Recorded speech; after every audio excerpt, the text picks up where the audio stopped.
Previously on Sins, the Hero's Tale, the party's presence was requested by the Navy to thank them for helping them solve the petty officer's murder.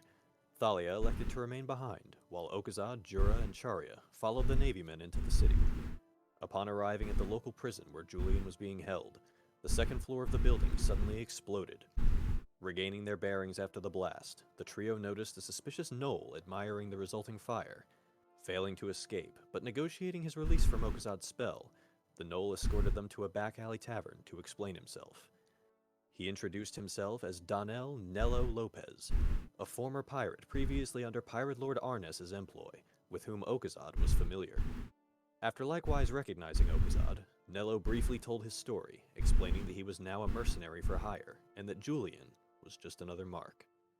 Nello was amiable, and let the party leave without issue, but not before one of his employers displayed sheer terror at the mere sight of Ochaidh. Meanwhile, Sebastian returned to Thalia aboard the Koun with the deckhands he'd scouted for her, a motley crew of rejects calling themselves the Redshirts in her honor. In the evening, Nakit, Galena, Isam, Jericho, and Dajil returned from a hunt to the east. They brought with them food, other animal products, and 4 sealed barrels filled with rotten flesh to be used as weapons. The following morning before sunrise, the Ivy was approached by Captain Ness of the Navy, who informed them they were ready to leave. Before the departure, Dajil noticed Julian's imp, Reginald, and Jericho killed the fiend with a single shot from his rifle. Captain Ness soon arrived and led both ships through the blockade, but not before the Ivy launched one of the rotten barrels into the noble district of Antebellum. Once clear of the blockade and away from the Navy, the Ivy was boarded from the sky by a wyvern-riding man named Drake Nightwind. Claiming to have been sent by Girin, Drake took the coffins containing the vampires and flew off toward Crescent Cove. Left confused by the encounter and exhausted from their time in Card, the party looks forward to the horizon as the voyage to Mahad begins. Seared, sealed. Oh, Snaps. time for vacation. Before we do anything, since Thalia has a new crew, can I just say she's sort of on deck, inspecting them to make sure they're doing everything okay, and toss a shiny, and then inspects the cannons and things like that? Yeah, I'd say go ahead with that. Okay. I guess it's a general perception while you're out on the deck. Oh, okay. Yeah. Because I'm just going to say that's what she's going to be doing while they're starting out. You said general perception? Yes. Or expert perception in your case. Yeah. 14, yeah, it looks like they've taken to task well enough. They're gaining a familiarity with the space, learning where all the cannons are, where all the hatches in the deck, pretty much where everything in the ship is. They're acquainting themselves with it, and you notice they're doing it very quickly and efficiently. Okay, good. Yeah, Mr. One seems to be directing workflow, not really like barking at them, but he seems to be just kind of like escorting them along, like pretty much doing what you're doing, like making sure everybody's doing what they're supposed to, as well as tending to his own tasks. Cool. But yes, everything seems well at hand up here. All the cannons are looking good. All the deckhands are doing what they're supposed to be. Alrighty. On the flip side of the ship spectrum, Ochaidh, what are you doing?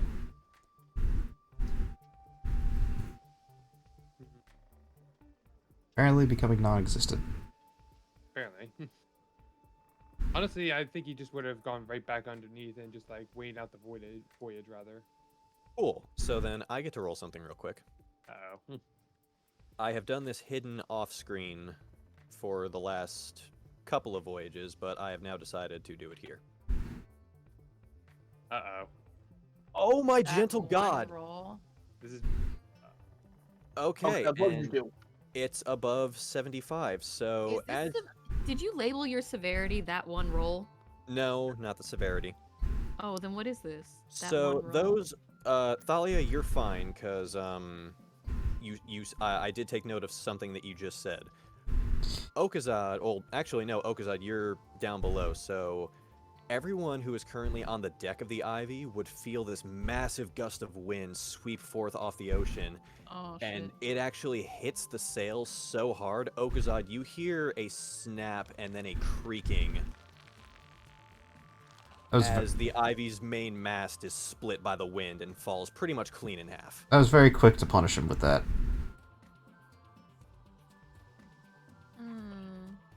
What the actual fuck just happened? It's The more like Ivy something is now- it's more like something that didn't happen. Then Yeah, it's more like something that didn't Yeah. happen. So the Ivy is now traveling at half click to Mahad. Yeah. Which is a good time to point out some spring cleaning that I have to do. Oh, no. Namely, we mentioned off screen, because I know there was kind of a plot hole when I was listening to the old episodes. We said this off screen, so it wasn't apparent to viewers. But after Julian's player left the campaign, we decided that conversation in Sebastian's house between him and Charia, only Sebastian was aware that Charia committed the murder. Was the big thing that we changed for that. Next up, on to travel speed. I went ahead and this will be the final time I tweak any kind of travel thing for Loviena, but brigs travel at a click of 2 miles an hour with favorable winds. When they have sails. So unfortunately the Ivy now, a sail down, is traveling at half that. And given that each of these squares is 10 square miles, I believe I mapped it out. It'll take about 3 days to get from Card to Mahad, if you're traveling to the capital city. and there's no way to fix that. If I You remember, could- there are ways. There are ways, but mending only works if you're holding the things together like the way you kind of sort of want them. You now have to upright this mast, which is pretty much dangling mostly into the ocean at this point, and try to get it as right as possible to cast the mending spell and have it work. Did Finally, I see this? I would say yeah. If you're still out on the deck, I would say roll perception with advantage. Oh yeah. Yeah, you absolutely see. You see the waves around the Ivy kind of get a little choppy as if blown by a sudden strong wind, and then you see the main mast just get completely ripped to pieces as this wind hits the sails so hard that it physically splits it. Great. Delak, do you know what you did? And the final bit of house I cleaning actually do not know what the fuck just happened. is Oh. I made some alterations to the cannons. Their range is shorter, but they do more damage. I found a pirate edition for 5e that I scaled them towards now. Well, Oh. Deadlock, considering he said is That- based on something I said too, I'm pretty sure I know what it was. Let him learn. He needs to You learn. can learn. Like, he- Okay. I He's- thought that stuff was just happening on the background. I didn't realize it was actually, hey, pay attention to this shit. Well, Huh? typically it has been going on in the background. This is just the one time that I rolled high enough on that to actually do anything to you. Yeah. If I remember correctly. Don't tell him. Don't tell him. He needs to learn. No. I was talking about fixing the mask. Okay. If I remember, there back in olden times, sometimes if they could write it up, they basically hammer in several pieces of wood around it to hold until they could get back to So port. the problem is not getting it back in one piece. The question is getting the mast upright enough to actually. Yeah, no, do that. that's definitely the problem. But we also have, we do also have an advantage in this. We have port. I thought you said porn. Normally, I would be one to mention something along those lines, but no, not this time. If Pork. Kazad is any indicator, you have a pork that can draw porn. Exactly. But yeah, I'm gonna see if I can't lead the crew and getting that. I map roll back to up. With lift it. a Jesus God. Okay. With a 14, you're able to sort of budget a little bit, but you're not getting it up out of the ocean. You're gonna need a lot more people and a pulley system, some ropes. Well, I mean, we had a pulley system when we launched that thing all the way off into the. Funny you should mention, Nikit is actually working on that. Nikki, we're gonna need that pulley system again. Yeah, I'm on top of it. Don't worry. Well, at least it was now rather than in a time where we needed to get away from things as fast as possible. That is rather fortuitous. That's minus a captain point. Are you keeping captain points now? I am now that I have this handy dandy notes page. How many captain points does he have left? Well, I'm gonna start him off blank because I wasn't keeping track until right this moment. He starts. Yes, that's another thing. MJ, I explained to the others, but it was before you got here. Below your character sheet, you now have a Charia notes handout. Yeah, I saw that. Yeah, you can edit that however you want. So if you want to learn a skill, if you want to take notes on things that are just a little too much information to put on the bio section of your sheet, that's what that's for. Okay. I'm gonna keep track. I started him at 10. If he goes to 0, then I'm taking him out. Yeah, everybody has one of those notes, so use them however you please.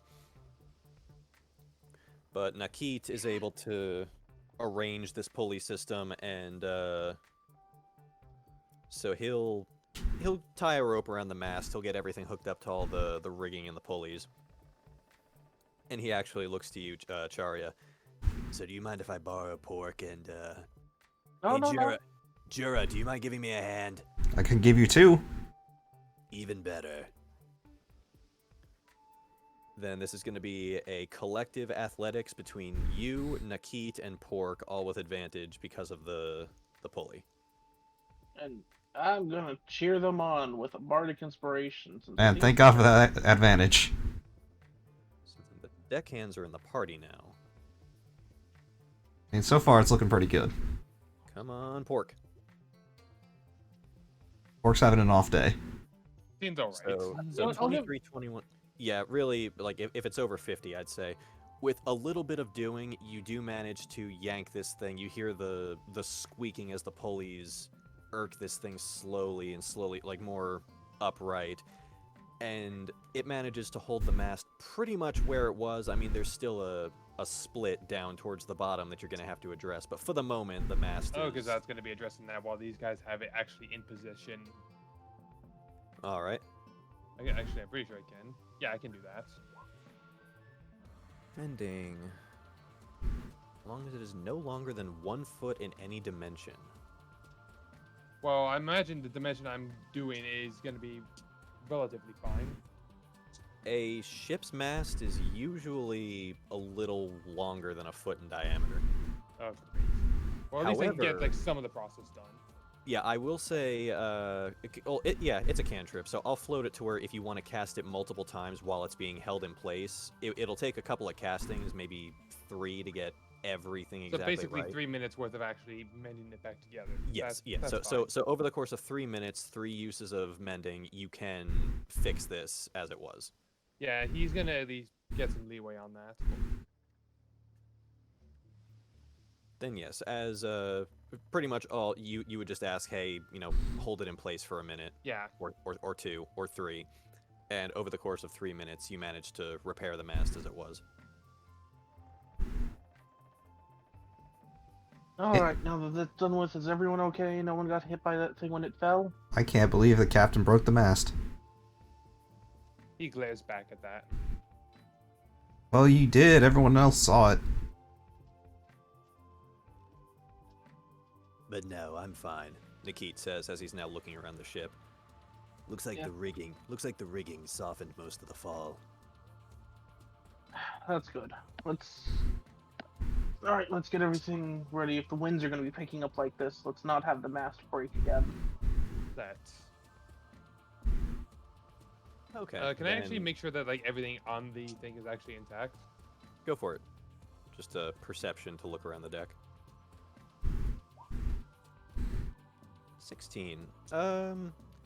You notice there's a little bit of wood splinters across the deck. A lot of them are getting washed around as waves crash over and the water picks them up and takes them places. But there's a small dent in the starboard guardrail where it kind of hit it, but nothing that would cause any detriment to sea performance. Actually, it looks like it would just be a comfy place to sit after a long day now, because it's got a nice little, roughly just about ass size like dip in it that you could rest on. Ah, good. We just need to follow it on the other side, and then we can get a matching pair. And yeah, a little bit of the rigging where the thing fell and kind of caught it. Basically, like if a tree or a pole fell on electrical lines, they're a little slack, but it looks like Nikit and the deckhands are taking to that and making them taut again. Mind if I roll perception to kind of just observe, making sure that their whole setup of that is going well. Also, while Go for it. learning this myself. All right. Did you say you want to learn? Yeah, rigging, she's like- basically trying to learn the facets of a boat because she's eventually like her own. Okay, so for sea vehicles, then set that to 50 in whatever notes you want to take, and if you're just watching them, go ahead and roll perception for that.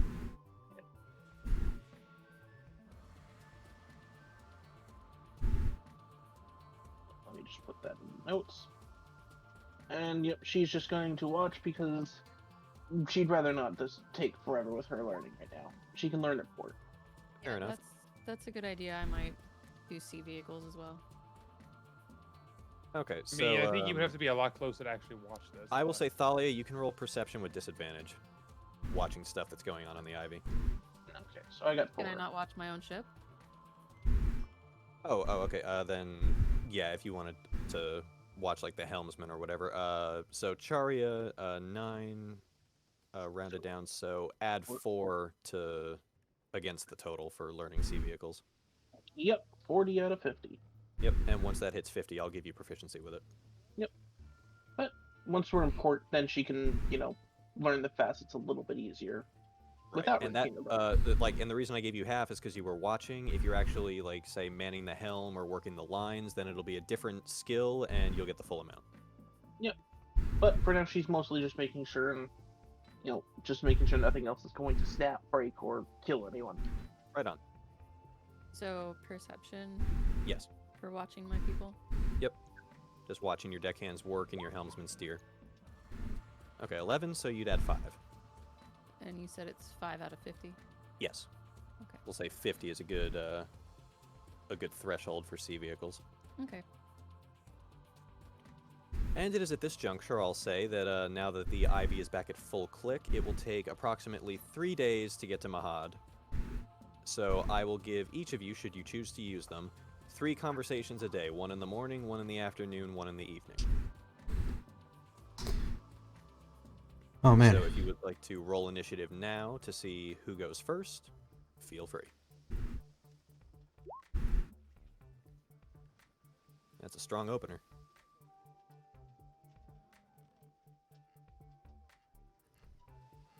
Okay. The strongest so- opener. So let me just take a note, because there may be some rolls involved later, so... I haven't really talked to people, like most of the crew in a while, so I kind of forgot who was on their ship for a little bit, to be honest. Yeah, you usually forego talking to people. You Is this usually gonna just be- do it. Oh, God. Is this going to be 3 conversations every day we're out, or just 3 conversations today? It'll be 3 conversations today, 3 tomorrow, and 3 the third day. Okay, so 9 conversations. That's a lot of conversations. That is a lot of conversations. Multiply it- that it's- by it the really- 4 of us. Okay, But it's so... also not conversations too, right? It's we could Yeah, do I said conversations. That was a faux pas on my part. It's more just free time.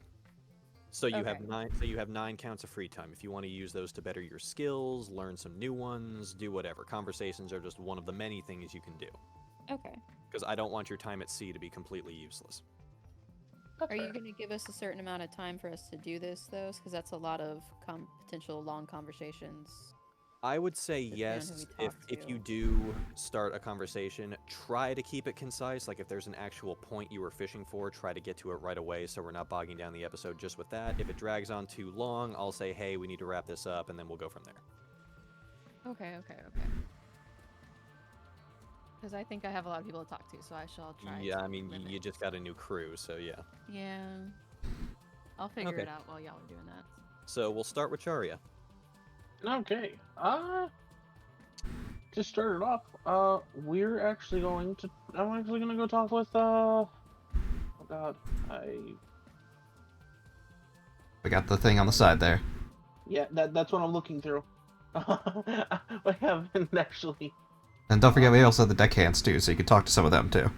Yeah, you've got the deckhands, you have Nikit, Galina, Isam, and Magara on your ship, I believe. And Yeah. technically, with the scrying, or we can talk to people on the other ship too, right? That's true. Oh, and you got Mel. Don't forget about Mel. Yeah, Mel. But Mel doesn't like it when you forget about her. no one ever forgets about Mel. Mel is our favorite healing assassin. The only people we want to forget are our enemies. I mean, yeah. But So who's no, it gonna be? I'm actually gonna go with the deckhands, and I want to arrange some training to basically keep us all up and fit for in case we actually have to do naval combat. Okay, so how exactly are you doing? So are you addressing all 5 of them? Yeah, I'm just gonna basically once things have kind of calmed down a little bit and there's not as much running around needed. Yeah. Once So we once just, once you're officially making way.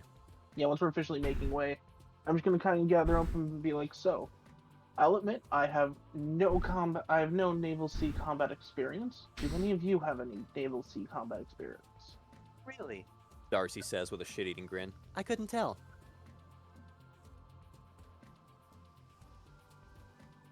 If I was Okazad, I'd probably throw an ice sword at you. But you're not, and we thank you for it. Anyway, go on. Yeah, I was actually going to ask, have any of you participated in combat amongst these high seas and an annoying sun? You see, Slan, the old man deckhand. His hand rises. Lots of times. Oh, then I want to work with you and the rest of the deckhands here to make sure we're ready just in case we do run into naval combat. All right. We can arrange that, I think. You ever had to fire one of these cannons? No. I assume it's somewhat similar to my pistol, but on larger scale. We not done this during the battle with the sharks or something? I don't think we actually Like fired back the at- cannons. I thought we did. We fired the cans before, but not very often. Like maybe once or Yeah, twice. I don't think specific. I'm not gonna go back and watch that one right now, but I'm not entirely sure that Sharia has fired it. Or if it I was, it know- was preloaded. Yeah, I know we fired a few of them, but I don't specifically remember who fired. Yeah, but either way, she's just like, I assume it's somewhat similar to my pistol, but on a much larger scale. On a much larger scale, and a scale that you can't just spin your body and turn. You see here how they're tied to the guardrail, right? You look down, you see that all of the cannons, despite having wheels, there are 2 very thick, albeit slightly slack lines that hold them to the guardrail of the ship. Yes, I assume that's to hold them in place for recoil. Exactly. But it also limits them to where they can only fire in a straight line. There's not a whole lot of leeway for turning. So we need to work with Achaidh on the helm to best position them. Exactly. Ship maneuverability can make or break sea combat. And with our ship here, the Brig, this is a fairly maneuverable ship, it seems. Not as much so as would be a sloop or a schooner, but yeah, brigs and frigates are a good middle ground of maneuverability and firepower. Once you get up to the bigger ships, namely your galleons and your dreadnoughts, that's where you sacrifice speed and mobility for more fire.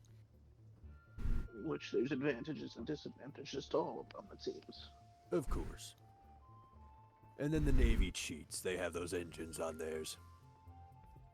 Yeah, they seem to just take all of the best things of all of them and slap them into one.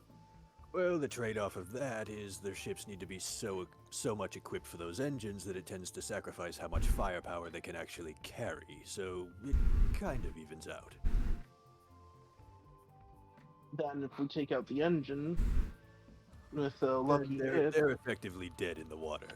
The Navy has an edge when it comes to technology, but pirates tend to employ far more able sailors. Well, in this case, how would you best say...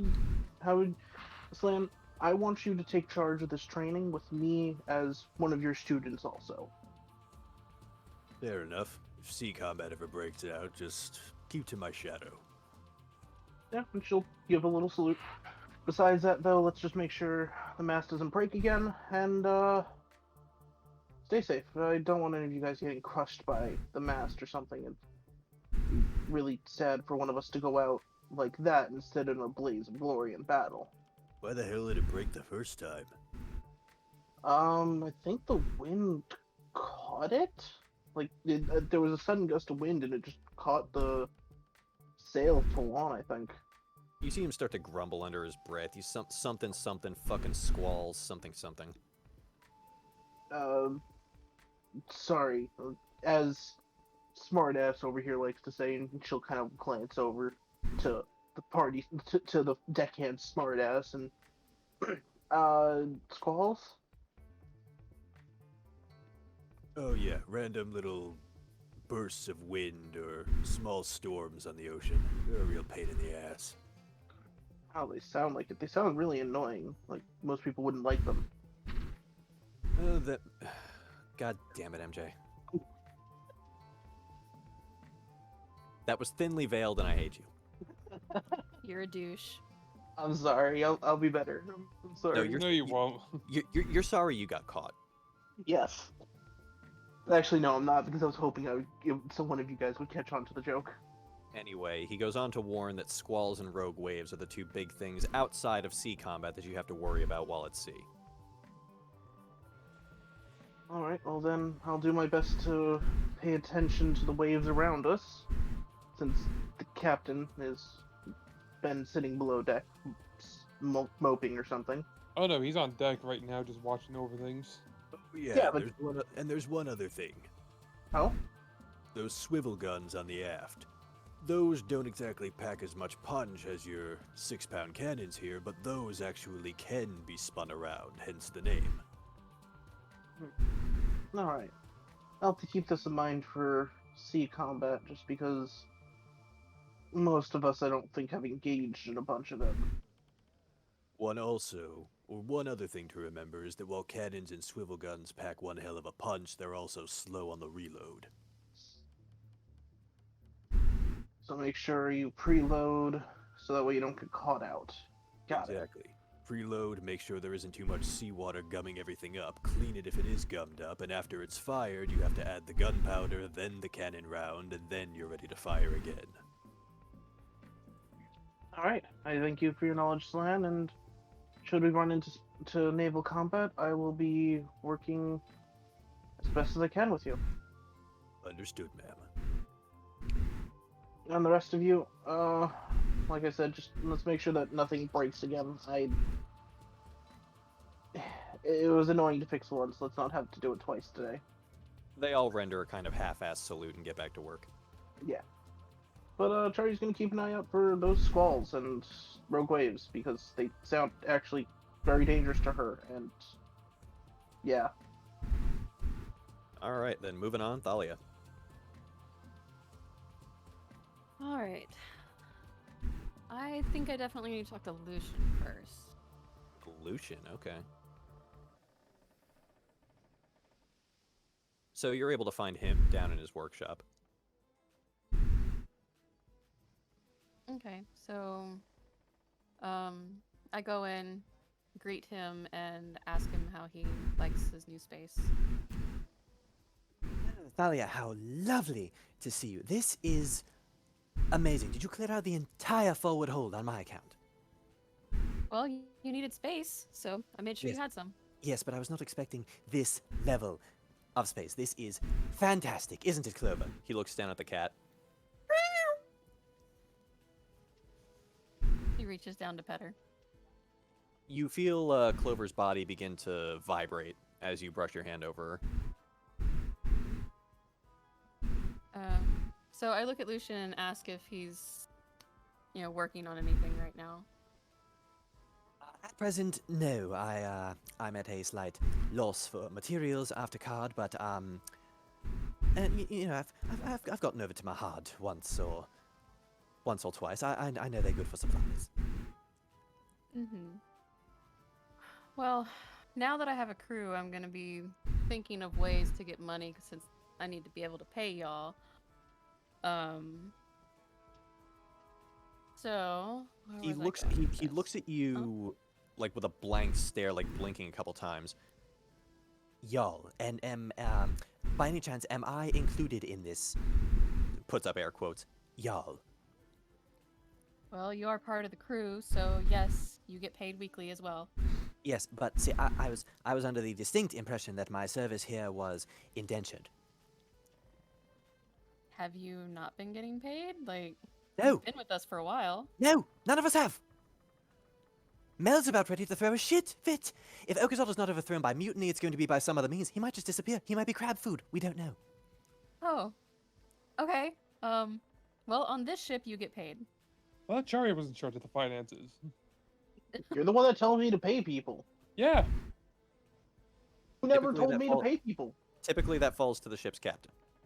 Either way, throwing back to the home Okay, game. okay, that's. Oh well, that is Player. fucking wonderful. That gives me even more motivation to work. Okay, well, I have an idea in Mahad that might be able to get me some money for our war chest. And I would like your help with it. Oh, do tell. Hypothetically, how do you feel about tomb raiding? I may or may not have, hypothetically, of course, I may or may not have already done it a couple times. Ah. Then, hypothetically, I would like your assistance in doing some tomb raiding. And in exchange, I would like a pair of scrying orbs from you.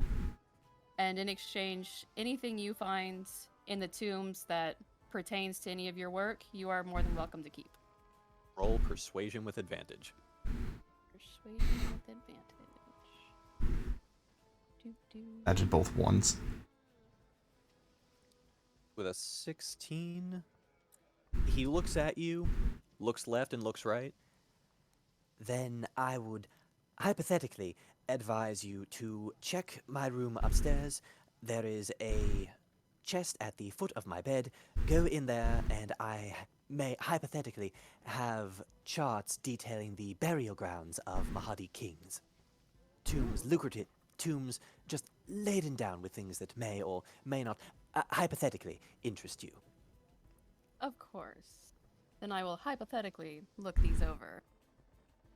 And before she goes to leave, she hands him, I'll say 15 gold, Ooh, okay. I will. and say that the first day we're in port, buy whatever supplies you'll need, and be ready that night. Oh, I'm to be Oh. your guide, am I? Huh? Oh, I'm to be your guide, am I? Well, yeah, that'll work too, if you've said you've already been there. This is true. I suppose I am the most qualified here, am I not? That you are. But we also need a way to get to the temples quickly. Would you be able to make something for that? Ordinarily, I'd be able to say Yes, he says, looking around. but I am unfortunately at a shortage of supplies and method. Oh, wait a minute. You do the same thing that Captain Nikos does. You make shit just disappear and reappear, yes? Yes, Do you still have 22? I do. I can dismantle 22. He had a nasty limp. Anyway, I can dismantle 22 and turn the parts into something more useful. Alright, sounds good. I take 22 out and just kind of pop him next to me.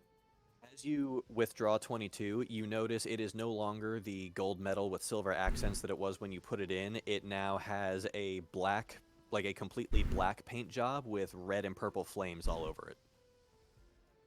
Of course it does. Lucian looks just flabbergasted at this. I'm sorry, what the fuck did you do to my automata? That wasn't me. But hey, he looks good.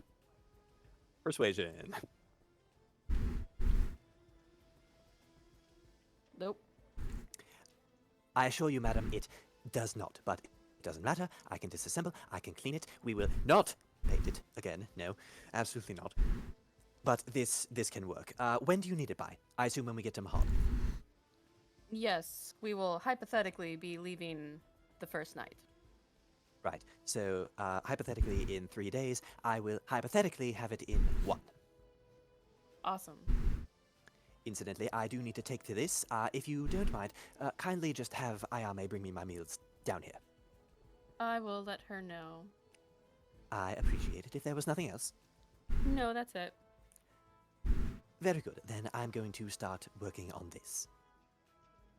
Okay, I'm gonna leave him, and then I guess I'll tell Ayame on the way to his room to pick up the maps. Okay, so you tell Ayame just to bring Lucian his food in his workshop. Were the scrying orbs in there, or is he gonna give those to me later? Roll a perception with advantage as you open the chest. Thank God for advantage. No kidding. 24. Yeah, you find both the burial charts and a pair of scrying orbs. Okay, then I take the charts, and then I take the scrying orbs, and is this gonna be too much for an action, or can I just do one more thing with the scrying orbs? Depends on what you're trying to do. I'm just gonna give them to Hermes and have him fly off to League. Oh, okay, so you give one of them to Hermes. Yeah, I give one to Hermes. I don't really need a note because it'll be kind of self-explanatory. Okay, so you're officially returning him to League? Yes, the scrying orb will be easier. Okay. Then, yeah, you give, he clutches one of the orbs in his talons and he flies off towards Renal. Okay, then yeah, then that's my turn. Okay. Which brings us to Jura. Oh, it's my turn. It Alright. is. I'll talk to Galena. Wait, Galena's on our ship, right? Yeah, Galena's on yours. Alright, just want to make sure. You actually find her not on the deck, but above it. She is actually kind of lazily hanging upside down in that net rigging that holds the mast up. We don't get to interact with her too much. So let's just. What are you doing up there? She looks down at you. Oh, I'm keeping watch while Mel's eating. Alright, well, does it work if you're upside down? I'd say it works even better. I can see a bunch of things. She yells down, "Seagulls off the sternum!" Isam yells up at her. You don't have to call out the birds, and it's stern, not sternum. Oh, okay. I'm still learning this. I will proceed to go. Wait, what's she hanging off of exactly? Like just the crow's. So, you know those like the ropes that go up the side of a ship's mast, the ones that are actually like intertwined that looks like a kind of a triangular net going upwards? I kind of have an idea of what you're thinking of. You're talking about, yes. I don't know what exactly they're called, but she's basically pretty much all the way up one of those on the port side, and she's kind of just got her legs dug in like little hooks, and she's just kind of lazily dangling on the outside of it, just watching. Is there like another one nearby, like close enough to her that can like do the same thing? It's basically like a rope net, so you can climb up, either get next to her, above her, below her, like just close enough to hold a conversation if you wanted. All right, yeah. So, can I come join you up there? Go for it. All right. So then I will. I'm going to proceed to go up there and hang upside down like she does. Okay, roll me a con save. On save. I'm good at this. Yeah, with a 24, you don't even feel blood rushing to your head or anything like that. Like, it's kind of like she said, it's actually kind of relaxing to just hang here like this. Oh, well, this isn't so bad. Why are you upside down to begin with, anyway? She shrugs. It's more fun. You know what? It is more fun. So, like... So as she sorry. kind of breaks her gaze from the ocean and now looks over at you. So what's up? Well, currently we are, but down up. Roll performance real quick. There it is. Okay. With a 13, okay, let me roll for Galena real quick. As soon as her character sheet wants to load. Uh-oh. Okay, so one more thing, Jura. Roll me a dexterity save. Oh, no. Wow, the total opposite ends of the spectrum there. So, okay, let me paint you a picture. She, how high up are you? Oh, you put us up there. Okay. Yeah, I would say you're probably about 20 feet off the deck. So when she asks what's up and you say we are, it takes her a second, but then she just starts like giggling, and then it turns into an uncontrollable laugh so strong her legs actually come loose. You try to catch her as she falls, but you accidentally like shove her down further. She falls down this net and pretty much lands right on the little wooden area just below the guardrail of the ship, taking 6 points of falling damage.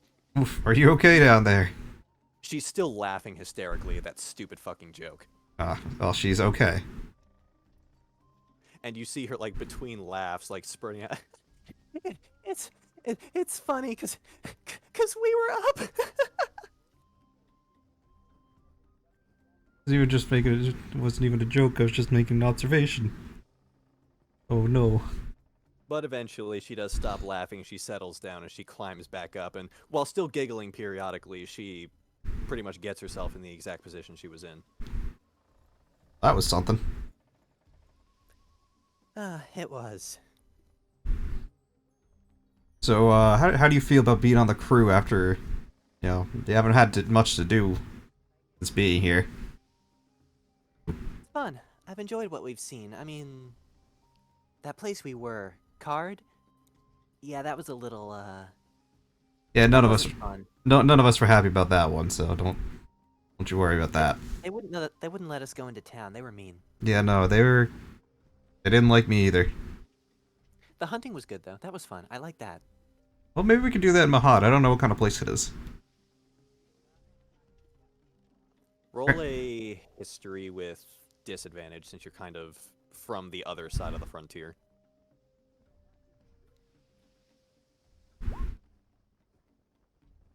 You have no idea.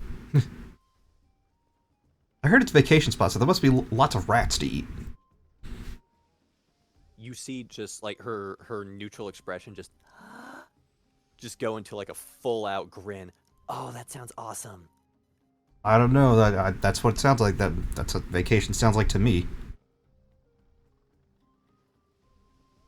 That's gonna be great. That's gonna be dolphin off the port. Dolphin off the port. Isam yells out, "Stop doing that! What? Then we'll do it together. It's only if you see a ship, Galena, a ship." Okay. You got in trouble. She kind of like, you know how Hinata kind of presses her index fingers together in the early seasons of Naruto? Yes. She's basically doing that, only it's upside down. Have you made friends with anyone on the ship? Because it looks like you're good friends with Nikit. Oh yeah, Nikit's really fun to hunt with. Mel's actually really fun too. Yeah, she is really fun. You want to teach me how to shoot your bow so I can hunt better? I don't know how to use bows that well. You're a fighter. You're proficient in every weapon. Shh. I'm trying to get more proficient. Trying to make story. There is no more proficient. You already know how to use it. More story. Fuck it. Okay, why not? Oh, yeah, it's not that hard. There aren't really that many places to practice on a ship, though. Could shoot at the captain. I don't think he'd mind.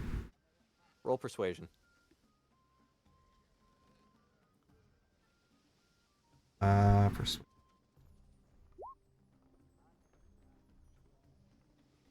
She kind of shakes her head like, No, I think he'd get really mad. Yeah, he gets mad at everything anyway. Also, he's the reason the ship fell apart this morning anyway. she cocks her head to the side. What do you mean? Don't worry about it. Captain broke ship, Yeah. that's all that matters. I just say persuade. Yeah, persuasion again. This one she's actually going to have to roll against. At least I got a better number. She doesn't have proficiency in insight. That's interesting. Oh, yeah. You beat her out. Okay, I'll leave it to you then. Alright. Well, then we can practice later when he comes up on deck, because I don't think... Is he on deck right now? He didn't say he went back down, so I'd assume yes. Oh, there he's over there. We can take a quick shot. We won't hit him. We'll just graze him. It'll be fine. No, he yelled at Pork just for making a drawing. I don't want to shoot him. No fun. I liked Pork's drawing. I didn't even get to see it, but I liked it. All right. Was there anything else you wanted to ask her? No, not right now. Just try to get some dialogue out of her. Okay. Then we'll move on to Ochaidh. Honestly, he's just gonna be chilling on the deck and just making sure things just don't again. Okay, so you're what, foregoing this one? For this one, yeah. Captain, wind! Then we're back up the list at Charia. In this case, she's just kind of standing behind the keep right now, just kind of smoking the pipe that she's finally been able to, after all that training in cards, been able to smoke. Roll, before you begin that. Yeah. Roll perception, or, yeah, perception. Perception.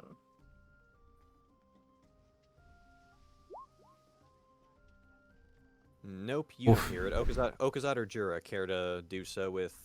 Actually, no, not with anything, just perception as well. I don't know what I'm doing it for, but sure. Apparently, I'm doing hard garbage. I hit persuasion, wrong one. Yeah, oh, okay. Yeah, I hit persuasion. Actually, I'll say, Jura, you're right next to her, so you can take the 20 on that. You would hear Galena, like, you would see her look back. Her eyes go a little wide, and then she yells down while still looking.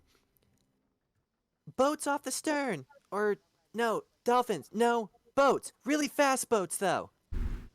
Really fast. I'm gonna look back. Is it really fast boats? Roll perception now, this time with advantage, as you're following what she's doing. Alright. Are we all doing that? If you want, now that you hear her. Let me see. I did worse. I did great. Give me 1 second. I just had to look through because I thought I had a spyglass. I think I'm wrong. Okay, I'll need to buy that next time I go to court. Ochaidh, as you look back with your 18, and Charia, you see it as well with a 17. The Ivy is moving at like I said, a clip of about 2 miles an hour. Now imagine something moving at the speed of an actual modern-day jet ski. You see 4 of those pretty much screaming up from behind the Ivy and the Kowloon. Oh. Any flags? None. It's basically what you're looking at is 4 smaller boats that are approximately 8 feet long, tip to tip, but they look as though they have something glowing on the back, and they are just tearing through the ocean. I'm gonna So pull much up. so that you maybe have about 2 minutes until they're upon you. Yeah, I'm gonna pull out the scrying orb and go, brain work. Thalia, you over there? Am I seeing this too? Roll perception with advantage. They're a little closer to you than they are to the Ivy since you're Oh, behind okay. them. Oh yeah, you see them.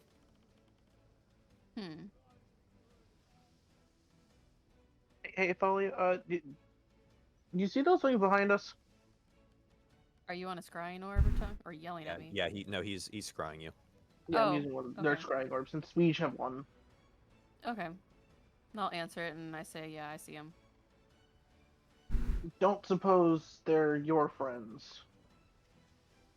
They're not mine. Is there something I can roll to see if I know whether they're friendly or not? With the 17 that both of you rolled and the 18 that Ochaidh rolled, they're flying no flags. They just appear to be small, sleek, pretty much fully covered boats. It looks like there's a small hatch-looking window on the top, and they're all powered by some kind of glowing thing behind them, but there's no flag or no discernible markings. Do we want to fire a warning shot at them? I will say in the time it takes you to turn either ship to face them broadside, they will already be upon you. Let's. Although the swivel guns are a different story. I forgot you can fire those. Yeah. Yeah. And you said they're coming from behind, so swivel Yes. guns are at the back. Well, I'm asking Charia, like, Yeah. What's the layout of the ship again? Layout of your ship? Well, both of ours, because I'm assuming Thalia's gonna want to know what guns she can have to combat them as well. For the sake of this, since both are brigs, there's a pretty much identical combat setup. 4 cannons on either side of the main deck, and then a pair of swivel guns on either side of the stern. Yeah, I outrigged mine and Vernal to have the same guns as the Ivy did. I think we should. And how many of these speedboats are coming up on us? 4. 4. I say we split and get ready for combat. Mm-hmm. I'm gonna be shouting all hands on deck. Well, I mean, fire a warning shot, not like Yeah. actual fire, because they might be friendly. You never know. Yeah, no. Like I'm saying, just prepare just in case they, do just like try to run up on us and board us or Mhm. shoot us. But yes, warning shot. So then, let's get the swivel gun ready. Fire a warning shot off at them. Let them know It'd we're already be good to fire. all right. Fire the first shot then. In this case, I was stating. You have the swivel gun in your attacks and spellcasting. Mm-hmm. Yeah, so I'm just shooting it off, like, not close to them, but just like a warning shot of, hey, if you're coming up on us like this, don't fuck with us. We'll fuck you up. Okay, I'll say you have enough time for this one shot. Okay. Okay, and you said you're aiming just for an area, like in the ocean around them? Yeah, I'm firing a very obvious warning shot out in front of them. Alright, you managed to hit the ocean pretty much in the dead center of all 4 of them, and they actually flank. 2 go left, 2 go right. They actually go completely around the cone. Thalia, you notice they completely pass your ship by. And as they get up alongside the Ivy, one of them kind of hangs behind. 2 of them are on either side of the ship, and then one of them speeds up out in front. And you notice the one in the back pulls up alongside the one on the right side of the ship. The latch, like that window-looking latch, actually comes open. They slow to match the Ivy's speed, and you hear as a humanoid shape gets propelled from the boat onto the Ivy. Achaidh, you now see a familiar face that you were hoping from your last encounter you wouldn't have to see for a while. Well, I'd say long time no see, kid, but it's only been a day. Should I shoot him, Achaidh? Now, there's no need for that, he says, and you actually watch him he walks pretty much the width of your ship, and he sets down 3 little metal wolf sculptures, one in the center of the Ivy, and then 2 on pretty much right underneath the guardrails. But unfortunately, we do have some business to discuss. Namely, Achaidh, if I could get you in your captain's quarters real quick, that'd be fantastic. How about you explain the gifts you've left us first? Oh, those are, should you refuse for any reason, I can just, And he holds up a hand, like with his thumb and middle finger poised, like ready to snap.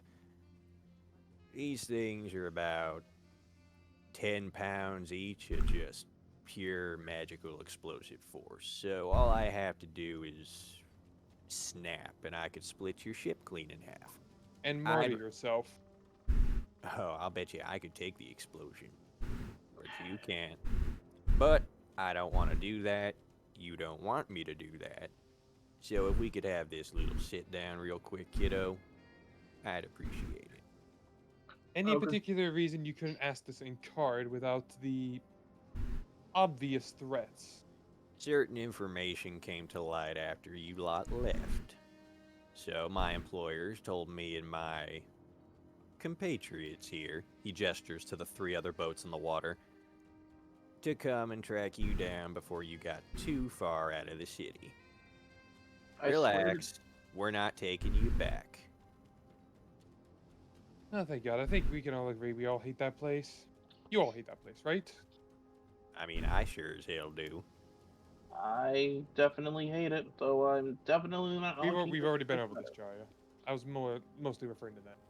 Oh. But if you would indulge me real quick, kiddo, pretty sure the boss lady just wants to chat. And he Achaidh raises an eyebrow at that. And he walks towards the stern where the door to your captain's quarters is, and he holds it open. If you'd be so kind. Jaria, keep an eye on those other ships. Already doing that, and I swear to God, if you get us killed, actually, if he, depending on the deal, if he says no, I might say yes just to save the boat and the crew. Listen, kid, I'm just following orders. I don't know what the hell she wants with him. Have fun, Captain. Try not to get us killed. Am I still on the scrying orb listening to this? Yep, Charia didn't close it. Okay. Oh, and by the way, Nello says, looking over his shoulder before he closes the door. He points to the 3 steel wolves. Don't touch the statues. I figured you'd have something for that. Damn it, I was just gonna throw him over. You heard him, guys. Don't touch them, but don't trust any of these other guys. And Nello closes the door behind him. So, Okazad, you're sitting at what I assume is probably a desk or on the foot of your bed in your room. Mm-hmm. With this man just kind of staring down at you. He reaches into his long coat and he pulls out a scrying orb. Alright, I got him on the ivy. You know exactly where I am? Of course I do. Just make sure you keep him under control until I get there. Under control? What the hell does that mean? I don't know. Threaten him or something. Just do it until I arrive. I'll be there in a minute. No introductions at all. He puts the scrying orb back in his coat and in the same gesture kind of parts his coat over his waist, revealing a pretty daunting looking flintlock pistol on his belt. So, am I gonna need this or what? I think the bombs were more than enough, thank you very much. See, I figured, but I just wanted to make sure. So, you're already under the employ of someone. Now all of a There. sudden, I'm being held at gunpoint and, well, blast point apparently. No, yeah, we just established gunpoint's not necessary, so... Plus, I guess? He just like rolls his eyes at that and just like, look, what? How much of this was honestly absolutely necessary? Seriously. Well, look, I don't know how you and your friends tend to answer to unwanted visitors, or unexpected visitors, but beside the point, and he now walks up alongside you. Civility would have been more than enough. That's all I can promise you. But as he walks up alongside you, and while we're waiting, there's one thing that I was curious about when I noticed in card, but, and you feel a single claw touch your left wing and run down the length of it and kind of send shivers up your spine. Oh yeah, he was gonna be feeling that whether you said it, he was gonna or not. So, are these real, or...?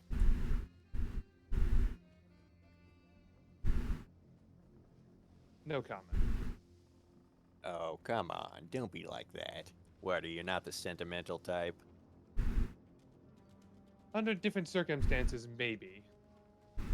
Now, see, that'd be a lot more believable if you weren't still wearing that belt buckle I gave you.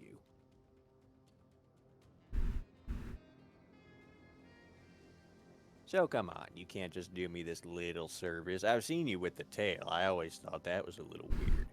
But wings, that's a new one. He reaches for the buckle that's on his chest right now. He's like, currently? With the outfit Magara made you, it's currently on your waist. Well, yeah. Currently, he's just like bring a quad like to it. Like, currently, I'm weighing my options right now on that. Well, you should know as good as most being a captain and all, that sometimes you got to acknowledge when you only have one option. Besides, can't you humor me? Just this once. I'm genuinely You're telling me curious. your employer isn't going to be asking anyways? About the wings? Probably not. But I'm very curious about them. Can't you just unfurl them for me? Just this once. I don't know. I can got- you defuse the I gotta bombs? see it.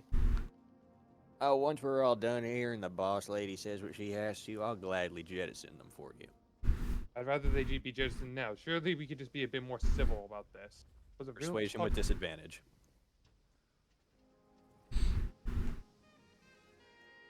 Make this so much more difficult than it has to be. Damn it. Yeah, with disadvantage, and let's see. He's not that great at insight. Yeah, I suppose we could do that. You watch him hold up a clawed hand, some sparks run in between his fingers, and those of you outside, you can actually hear from the steel wolf sculptures just a pew as they become completely inert on the deck. All right, explosives are disarmed. Come on now. I suppose with that he gives like each talon on the wings just a bit of a flex, like they're actually like clacking, almost like tapping on a like the desk or whatever. Where would you look at that? And immediately next to him, a basically orb of light flashes up, and Okazad standing before you now is a familiar, albeit obscured, form that you remember from your time in the undersea cavern. We meet again, Okazad.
Yes, I don't even know where the dust would have scattered at this point. Last we broke it was at the docks of Card. Docks of Card.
one of your crew possess it now?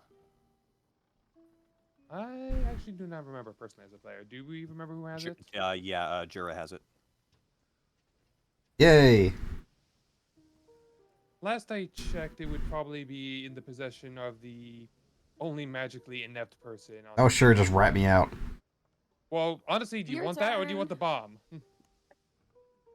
Magically and whatever.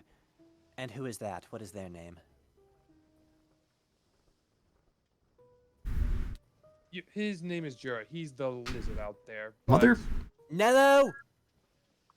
Yeah. Jura! Here! Now! All right. Those of you on the deck would hear. So, which one of you is Jura? Depends. Has our captain killed us yet? Look, I don't know. I'm not listening. Which one of you is Jura? Just mumbling to myself. Get me involved. Damn. That's why I'm like climbing down the ropes from where I was with Galena. He watches as you do, and as you hit the deck, he just gently points back to the door. Boss lady would like to speak with you. Of course you would. Of course you would. He gets me involved. Fuck everything because he can't do shit. As I'm And going as in. As you open the door, Nello closes it behind you. You see Achaidh standing and speaking with one of the hooded people from below the sea. You remember her. This is the woman that you scared with your aura of bloodlust. Oh, hey, you're the one that got afraid. Indeed. Captain Achaidh informs me that you have a stone that we might be interested in. I don't know anything about no rocks. We are...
I don't know what's going on. I need an explanation before you Jura. start yelling at me.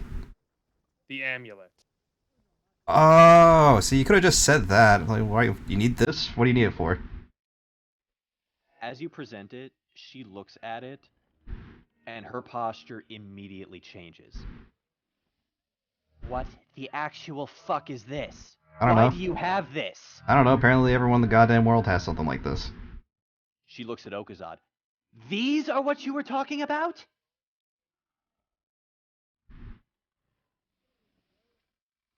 Is there a problem here? My men. That's why they said you. She turns over to Jura. Give me that, please. Depends. I got a question first. Okay, just give me a second here. Level with me. What's so special about these things and why can everyone apparently have them? They are dangerous, and they need to be contained. Why not just destroy them like I did with that last one I did? Oh gods. You said you destroyed one. Yeah, I broke it on the docks of Card. Did I not mention this earlier? Docks of... Nello! Peeks his head in the door. What? Docks of Card, now. Glowing red stone, find it. Look, I don't know what you think you pay me for, But now, Nello, before it reforms and a fucking fish swallows it! alright then. Door Re- closes, and you hear footsteps going back to where that boat was. Reforms? Well, that gave me a little information to work with here. These stones are very dangerous. Myself and my associates conceal them away so that they do not do what they did to you, Achaidh. But I need you to work with me here and surrender the ones you have. Oh, Those what? were the- Why couldn't you just tell us last time when we were down there instead of people dying? That could have been. I asked for you to give me the stone, and You you were a cock about it. You threatened us. You threatened us. Let me see here. A bunch of hooded robed figures all of a sudden just show up out of nowhere, demanding the magical rock that you found. Do you honestly think anyone in their right mind would do that obediently? Well, if they were without being pathetically threatened? weak, sure. Now that you've got a greater scope, And she holds out her hand. if you would kindly. Oh, can I hold on to this? I don't have any magic. It doesn't do nothing You to me. absolutely may not. You don't possess the means nor the faculties to house these things safely. We Oh. do. Okay. Quick question, by the way, Chris. Did Nello actually ever reclose the doors before walking away? Yes, he Yeah, he did. closed the door. No, okay. See, I'm in a 'Cause I'm just conundrum. kind of sitting there staring at the door at this point, kind of like, really wishing I'd been over on Thalia's boat. Wonder if she's still hiring. So, the dilemma I run into here is: do I give him the stone when I don't know these suspicious people, but I know that I now know that break the rock won't solve the problem, or do I hold on to this and potentially cause a huge issue to begin with on the ship, which possibly could get us all killed? Offhand, it doesn't look like she's willing to take no for an answer. Yeah, I know. That's the problem here. Because I know if I say no, I'm gonna have to try to let Aura Bloodlust and scare her away again. But you know that's not going to be a permanent solution. She's got to come back for it. Yeah, I know. That's the thing. And now you know she's got Nello and possibly 3 others who are just as strong as him on her payroll. And they have faster boats than us. Way faster. All right. Can I ask you one more thing before? If you give me a solid answer for this, I will give you the stone without any problems. Can we help you collect these stones and therefore learn what you are doing with said stones? It's better for you if you avoid them. I feel like that's not going to be possible. If you come upon any more,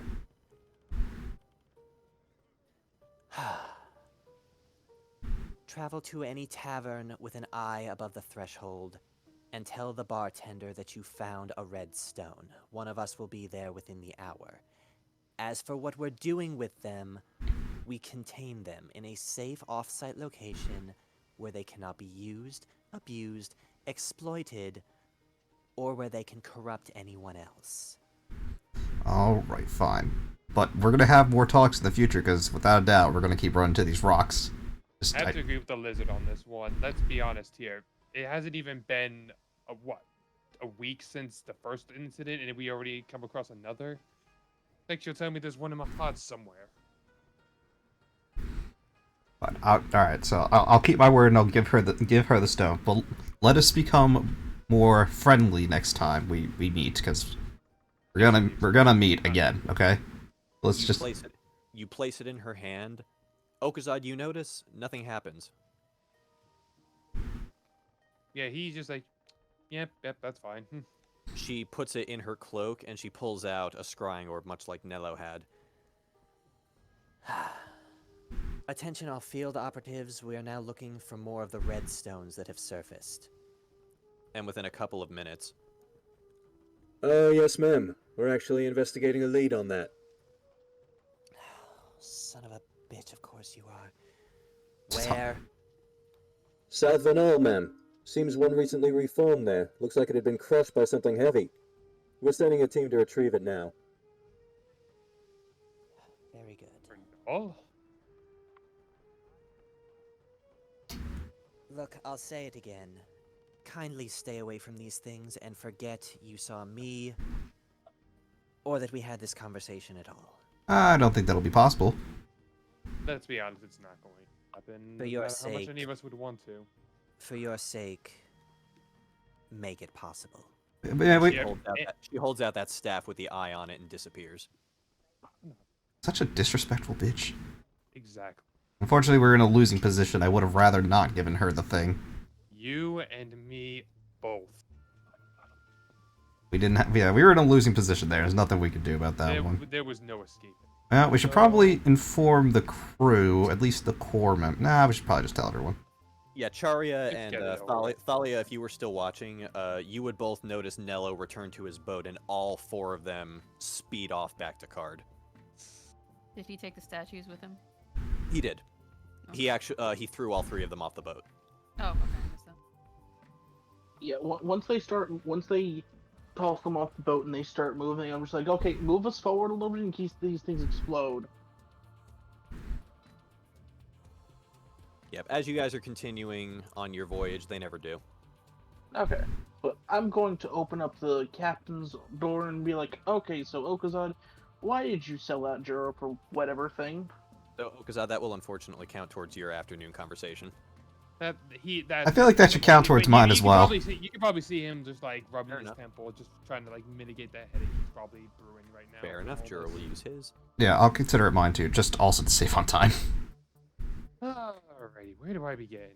Well, So get we've the got get the scrying orb first. Let Thalia know what's going on, assuming because I don't know. She's already on the line. I'm still on the line. All right, cool. Alrighty, so remember our bomber friend that just decided to show up out of nowhere again?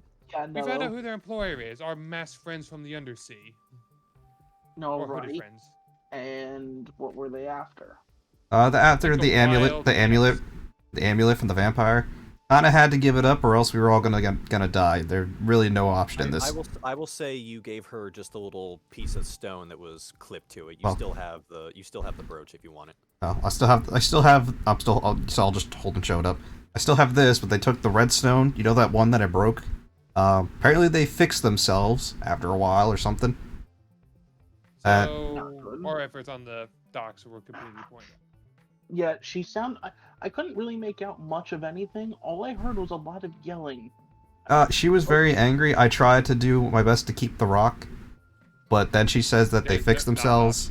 Yeah, and with all the bombs on the ship, Very adamant on that. there's nothing I could have done there. I've tried my best. Yeah, I was tempted to just break it, but then she says it fixes itself, and that just would have made it a bigger problem overall for us. okay. So now next question then, Okazad. We're sure that's all she wanted? Was just that rock? Nothing else? The rock there and the rock we smashed on the docks, which apparently might be reforming in Vernal now. Yeah. Oh yeah, there's apparently another rock. No, she said There's an Nello was gonna investigation. get back to Card before that one reforms and a fish swallows it, and then her scrying orb told her that they had found another one in South Vernal that looks like it had been crushed by something heavy and had recently reformed. Maybe that. Oh, that's probably our The friend. necromancer, yeah. Yeah. So there's something going on with these rocks, and apparently there's more. So we got to keep an eye out for Reformed, those. They're dangerous if destroyed, and apparently they claim to be on a mission to find and contain. I tried to get more information out of them about where to go and stuff, but they weren't giving up. There's a contradiction, though, in all of this. What's In that?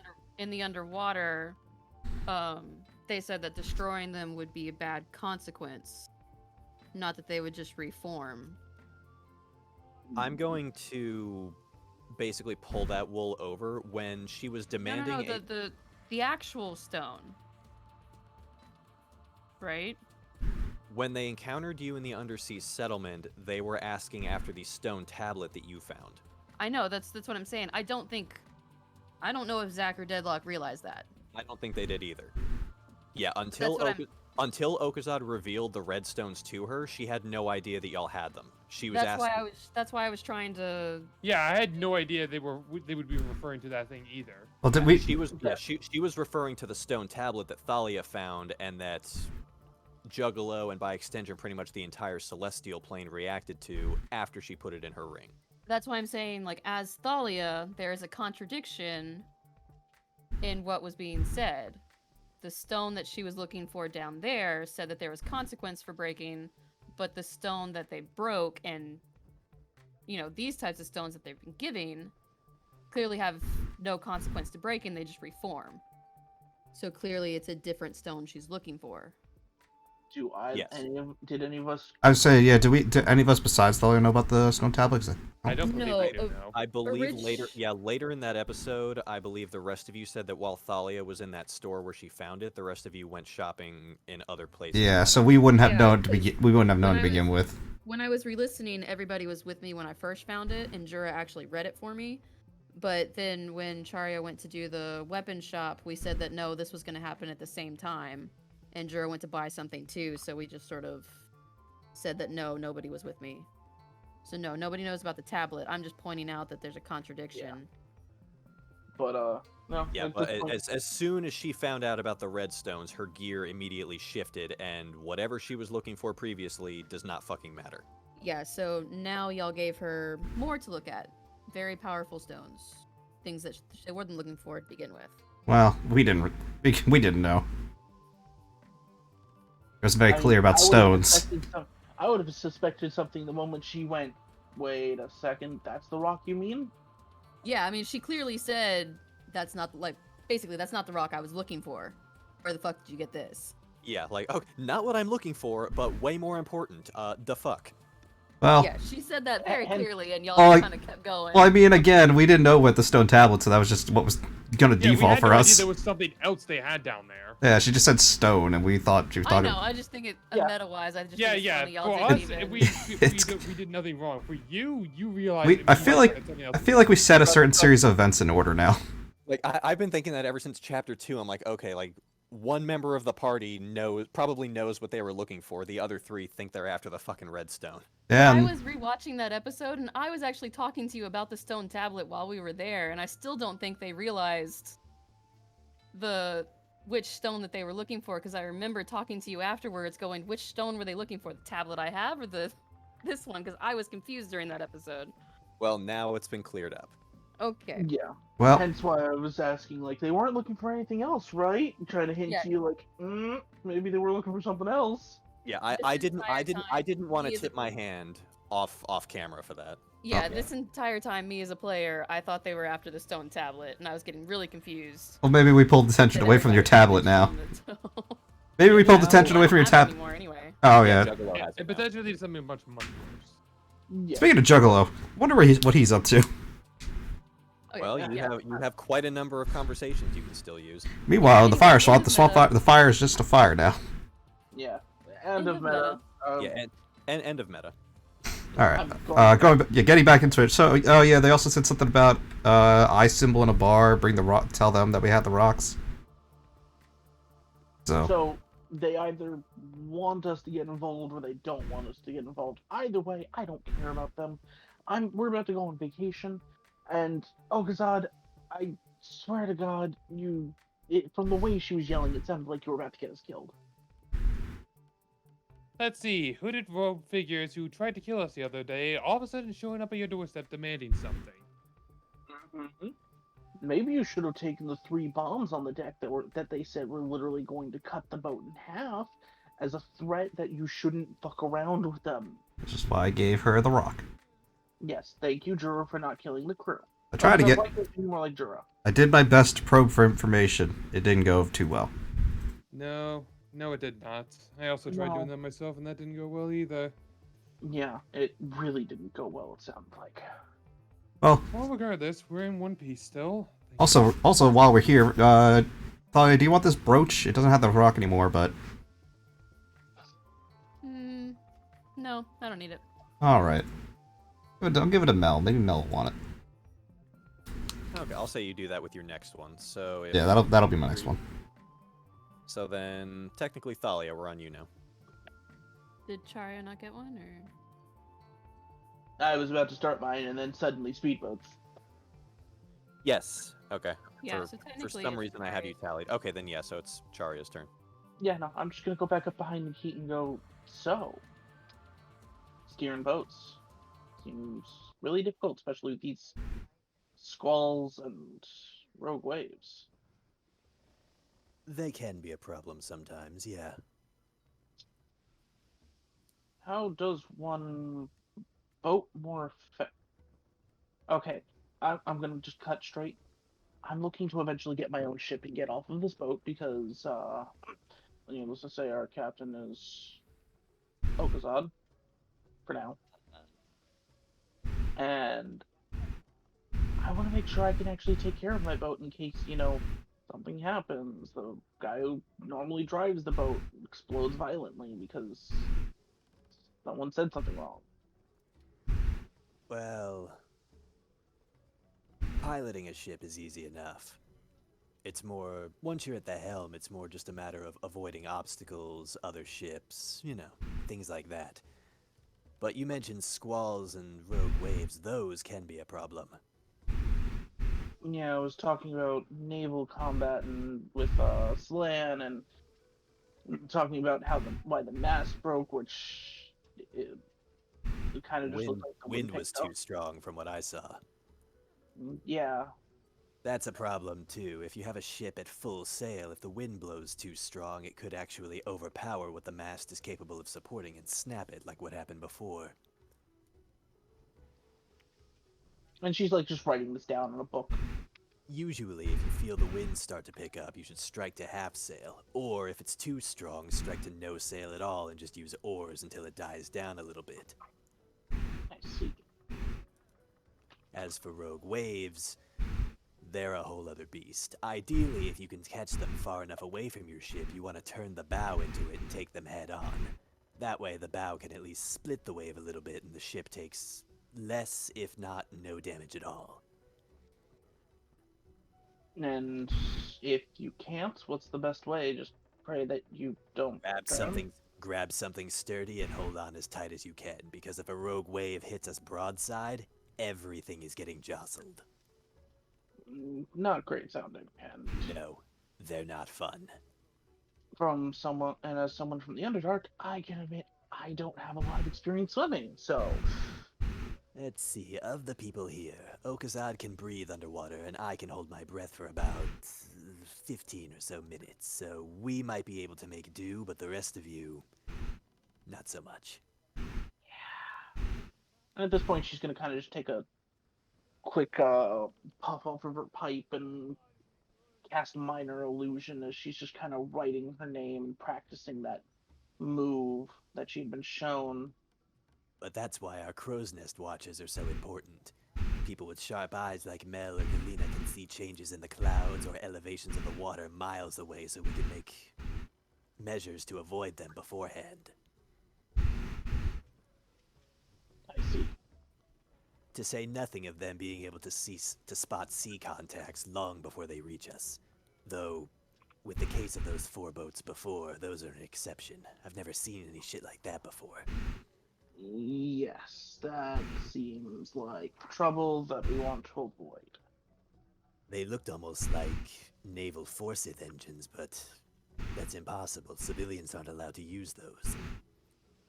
I don't know if they're civilians, but they definitely don't seem Navy. Roll a history real quick. Rolling history. For the Medieval SCP Foundation. I don't know if it's on purpose or not, but you don't have any music playing. I Oh, hear it's playing for me. I hear I hear waves. Okay, so using AJ's recording. But you with a 9, you remember Nello saying in that tavern that he experimented with basically a new version of the Navy's Magic-Core engines. Now that I think about it, that Nello guy, the one who jumped up on the deck and proceeded to threaten us with very high explosives. Noel, I remember. Yeah, seems he has a copy of the engine and has been messing around and making his own. That's awfully dangerous play. Indeed, but if you're that fast, not much can catch you and stop you from doing what you're doing. Probably. But from what I saw, and this is just my 2 copper, mind you, those boats are fast, but they're small. And very stern-heavy because of all that equipment. I figure they'd probably be good chasing us around closer to shallower waters close to land, but if you get us in open ocean, they probably can't maneuver. Not to mention if we can somehow get a cannon shot on them, 1 or 2 will probably shred them. Trick is hitting them. Yeah. But yes, I will say, Charia, you have just gleaned from that these ships, while hard to hit, cannot take much of a punch, and like an actual jet ski, they're good for near coastal water and cannot handle open ocean. Okay.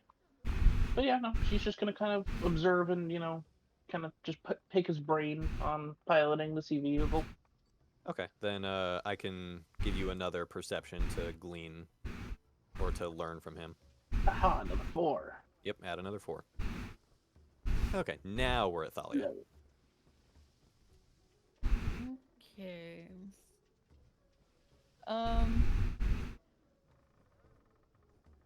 Could I... So, if I were to talk to Jericho and Dodge, could I do that together? Since Yeah, I technically they'll- need Jericho to talk to Dodge. Yeah, I'll count them as one. Okay. Because I need to talk to both of them. Okay, then I'll say you find both of them. Jericho's kind of sitting like back against the guardrail, hat pulled down over his eyes. And Dodge would be sitting next to him, kind of just looking out over the ocean. Okay. So I just casually approach them, say hi, and say how they're enjoying the ride so far. Jericho looks up at you. Ma'am? So far, it's been nice. Got yourself a nice ship here. Dodge nods as he agrees with that. Well, I'm glad you like. You're welcome to stay for as long as you want. Fixin' we just might. You seem like a interesting group to travel with if them, speedy boats before or anything to go by. Well, you get paid for while you're on the ship. So Is that right now? while you're here, you're technically crew. So you will get paid. Well, hell, that'd be mighty fine. I do have a question for you, Jericho. Those candies that you had before, would you be able to make more of those? Yeah, assuming I had the sugar and a healing potion, I could do it just fine. So I was thinking if we could have a steady supply of those, we could hand them out to the crew and sell extras in port to put the money in the war chest. You see Dodge start gesticulating. You're actually able to catch a couple of basic words, but it's very gapped at the moment.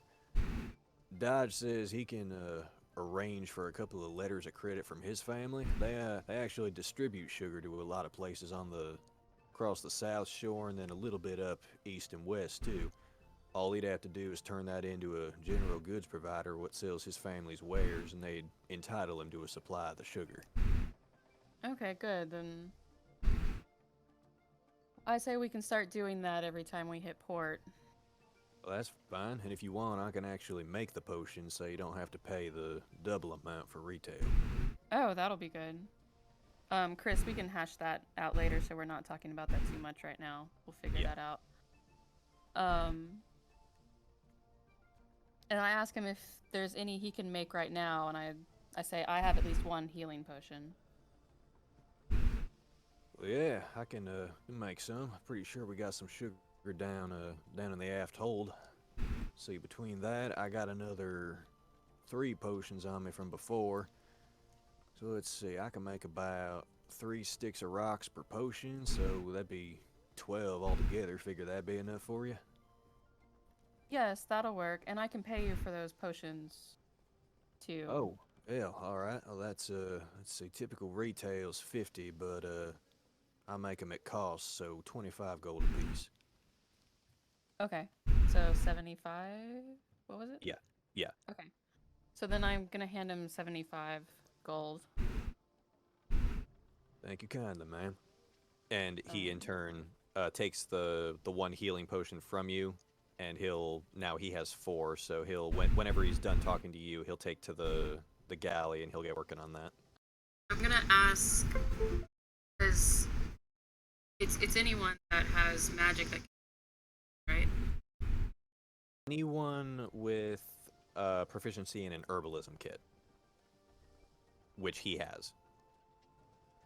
No, to make the potions though. Yes. The healing potions. Yes. Oh. So no, I was asking like, because if Ayame could shadow him, Then yes, she can gain proficiency in it. because that could double our supply, right? Do you want if they make their own healing potions, so we don't have to actually buy healing potions. Yeah, They he can make the healing could teach potions to make Ayame. the candies.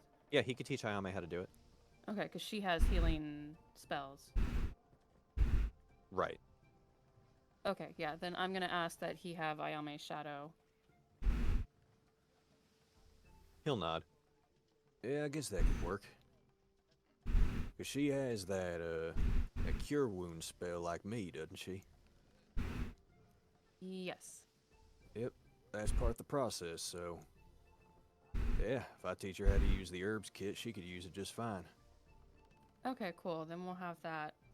Hell, her cure wounds are actually stronger than mine. She could probably whip you up a potion that could heal for a lot more than anything of mine could. We could probably sell that for more too. He kind of tips his hat and then points to you. I like the way you think, man. Then we will hash this out and make out a plan. You see Dodge make like rubbing his thumb against the insides of all of his fingers, like the money gesture. Okay, I'm gonna say that I use the rest of the time to just learn some more sign language from Dodge.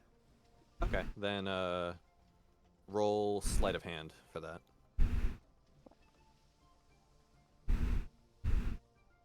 Whew. All right, add 20 to your score. Awesome. What am I at? What am I at? Ow. Oh, nice. Only need 10 more points. That's not bad at all. All right, then since Jura and Okazad had their cultist encounter, we're back up the list with Charya. I'm gonna go check up with Mel. Is she up in her usual post? No, actually, Galena is up doing the watch at this point. But you find Mel on the forecastle, that elevated part on the stern of the ship right above the captain's quarters, and she is training with her dagger a little bit. Hey, Mel. She stops, sheaths the dagger, and looks at you. Charya, What's up? just getting some practice in. Feeling a little bit better after leaving Card? Ish. I mean, I stuck mostly to the port district anyway, so it didn't really bother me much. And Okazad's comments. All good there. I need to beat him up for you. Not yet. Besides, I wouldn't have you beat him up. I would just slit his throat in his sleep. Yeah, but you know, he's the quote-unquote captain. Uh-huh. And then when he's dead, someone else will be the quote-unquote captain. Your point? None really. It's just if he dies in his sleep, then I mean, there's only 2 suspects. What if he isn't found?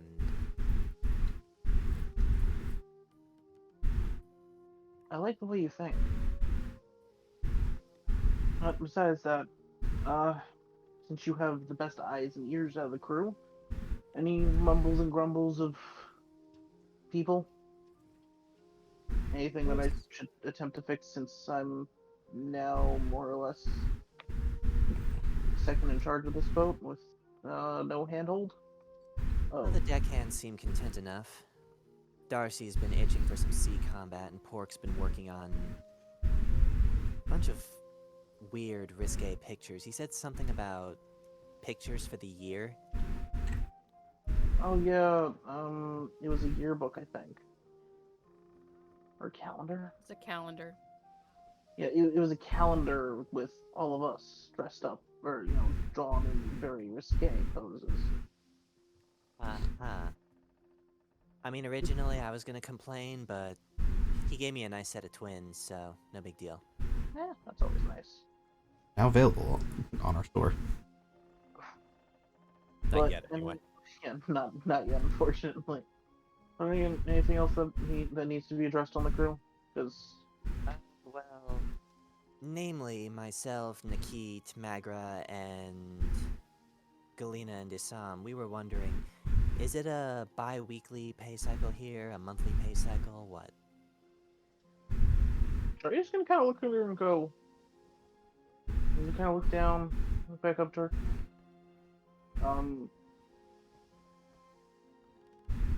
I have no idea because Captain's supposed to decide that, and he hasn't told me anything.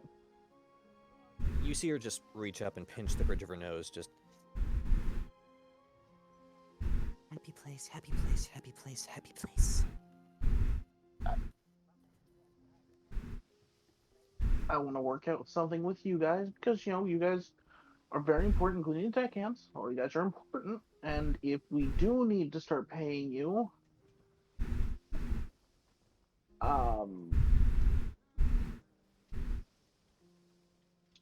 okay, I have no idea what would be the best rate to pay you guys because you guys do a lot for us, probably weekly.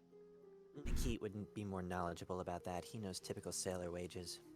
Okay, I'll have to go pick his brain. I'm sorry that we have not been paying you guys. I was waiting for the instructions from our captain, who says that who's from a pirate family, more or less. Yeah, I've been thinking about that too. Oh, Are you guys really sure about that?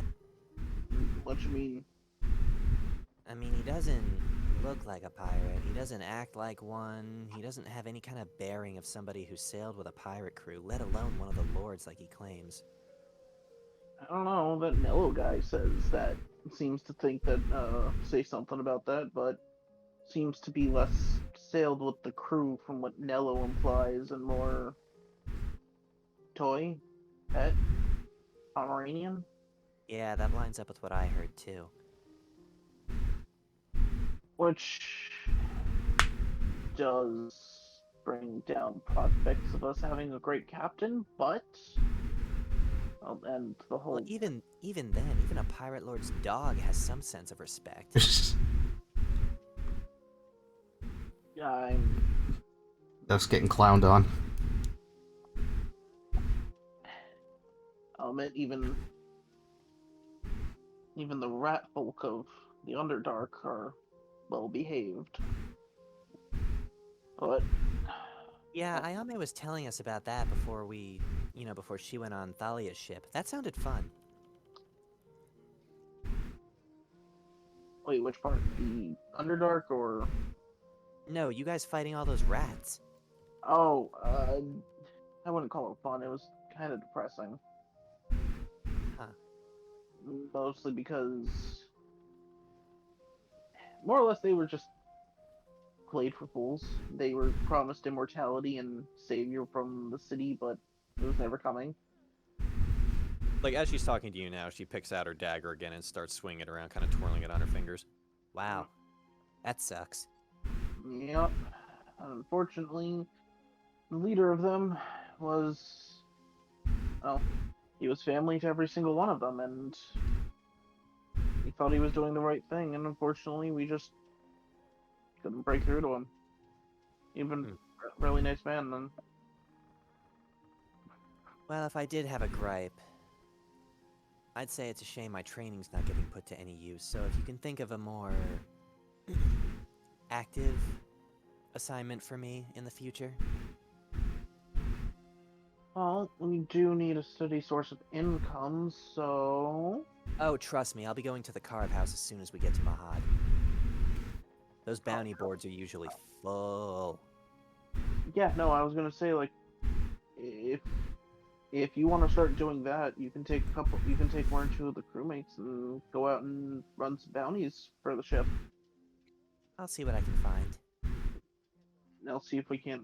And while we're doing that, I'll try to arrange payments to you guys and try to make up for like the last 2 weeks we've been together. Yeah, that'll work. But I'll talk to Nikit and then I'll slam Okazad upside the head with them. But if that's all Can you that's do that right, on the deck? Can you do that on the deck so I watch? I'll try to do it the best, but you know how he is. He likes to hide. And you see her get like a shadow over her eyes and a devious smirk. We can drag him out if we need to. I hear Pork and Darcy are real easy to bribe. And you see, and Chari just kind of runs her fingers along along the tip of her chin, going, Remembering that those were the two who stuffed Nikit in the closet. They do seem good with rope. Then again, Bagra would also love the show, I bet. Yeah, she looks like she can tie someone up nice. Gives, needless to say, that, Underdark stuff tends to go that way, especially for someone spinning silk, as she does. Of course. To think Anyway, that that was all. Oh, yeah, no. You're free to go back to training. I didn't mean to bother you too much. Just you have the best ears, so I figure going to you is better because we don't have a suggestion box yet. That's actually a really good idea. You know what? Next time, I'll see if we can't get something set up soon. But continue on and enjoy your free time. And I'm gonna wait till morning, and then we can bother Nikit, and I can bash Okazad upside the head in the afternoon. That works. And she'll kind of just wave, and then go back to just watching the night waves from the front of the ship. All right. Thalia.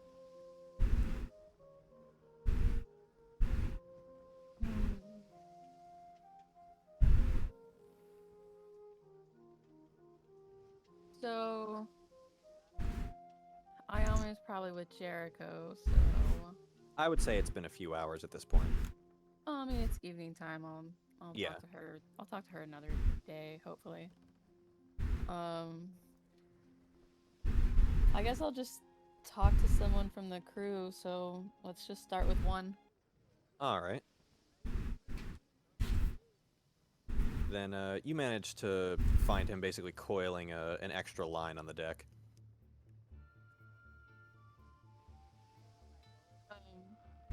I walk up to him.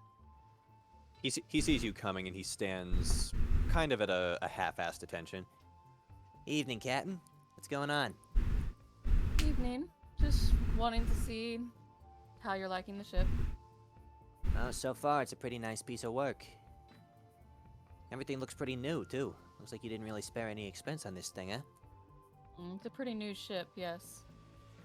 Good. Less we have to worry about later. Well, is there anything you've seen so far that might need addressing? No, everything's good. Rooms are spacious, cannons seem to work nice and clean, rigging's all good, no frays, no breaks. Hell, even all the deck planks look pristine. Not even missing a single nail. Would you look at that shit? He says, looking around at the deck. I like things very orderly. That's definitely good. A nice trade up from a lot of the ships I used to work on. So if you don't mind me asking, could you tell me a little bit of your backstory? How'd you end up here? Oh, what, you mean with this crew of rejects? Pretty much, yeah.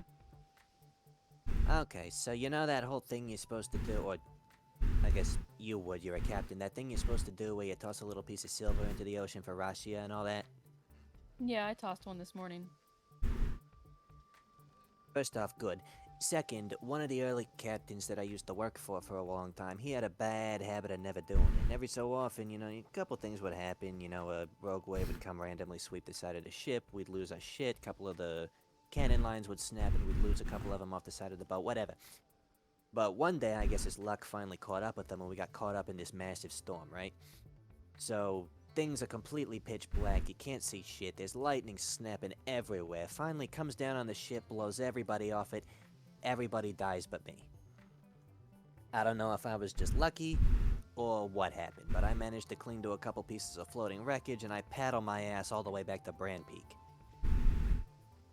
Of course, by that point, everybody had heard what happened. You know, a couple other ships had seen the squall come in, seen the ship go down, and it got, they got to saying, oh, well, the captain done fucked up and he cursed his entire crew.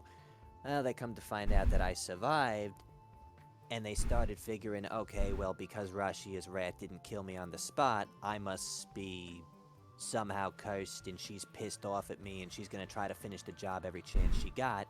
So, no captain worth his salt would hire me. Figured I was a bad luck charm that I'd invite Rashia's wrath on his ship if he did. Well, I think that's a load of shit. So If do Rashi I, but wanted- they don't. So do I, but they don't fucking listen. If Rashi wanted you dead, you would have been dead. Well, glad I'm not. Well, I'm glad you're not either, because I welcome you to the crew. Yeah, those Jagoff's loss is your gain, isn't it? It definitely is. You seem very capable. I like to think so. Been doing this for a couple of years now. Good. Well, let me know if you need anything or see anything wrong with the ship. Likewise. Don't hesitate to say anything. Oh, I won't. Likewise, anything you need from me, you just let me know, okay? Will do. And I let him go about his business. Alright. Then Jura. Well, I said I was gonna go talk to Mel. So. Alright, so we're back to Mel. Yep. Where was Mel again? She's... In the... Yes. Yeah, so she's on the stern practicing with her dagger. Alright, so she's practicing, so I'll come in, like, mid her swing with the swing of my tail, since it's about the size of a dagger. Turns of the blade. Okay, how exactly are you doing this? Like, I just kind of meet her blade, like, at the end of her swing with swing of my own, with my blade. Okay, then roll either a athletics or a sleight of hand. And then the tail got chopped off again. Soft 20? Okay, yeah, you managed to, with a little bit of restraint, you managed to swing your tail, stop it short just as her dagger clicks up against it. And not noticing you at first, she immediately, like, retracts the dagger, takes up a defensive stance, sees it's you, and relaxes. Ah, well, hello there. You know, that's a quick way to get yourself stabbed, right? It's also a quick way to interrupt practice. I did it anyway. Yes, it is. What do you want? I have a brooch. Do you want it? I present the there was a big magical rock in it. It kind of got stolen earlier when the people raided us. Uh-huh. Where'd you find this thing, anyway? Got it from a vampire. Shit, no kidding? Yeah, yeah. It was after we fought some vampire rats and then other vampires and then a big vampire. Yeah, I was talking to Charia about that.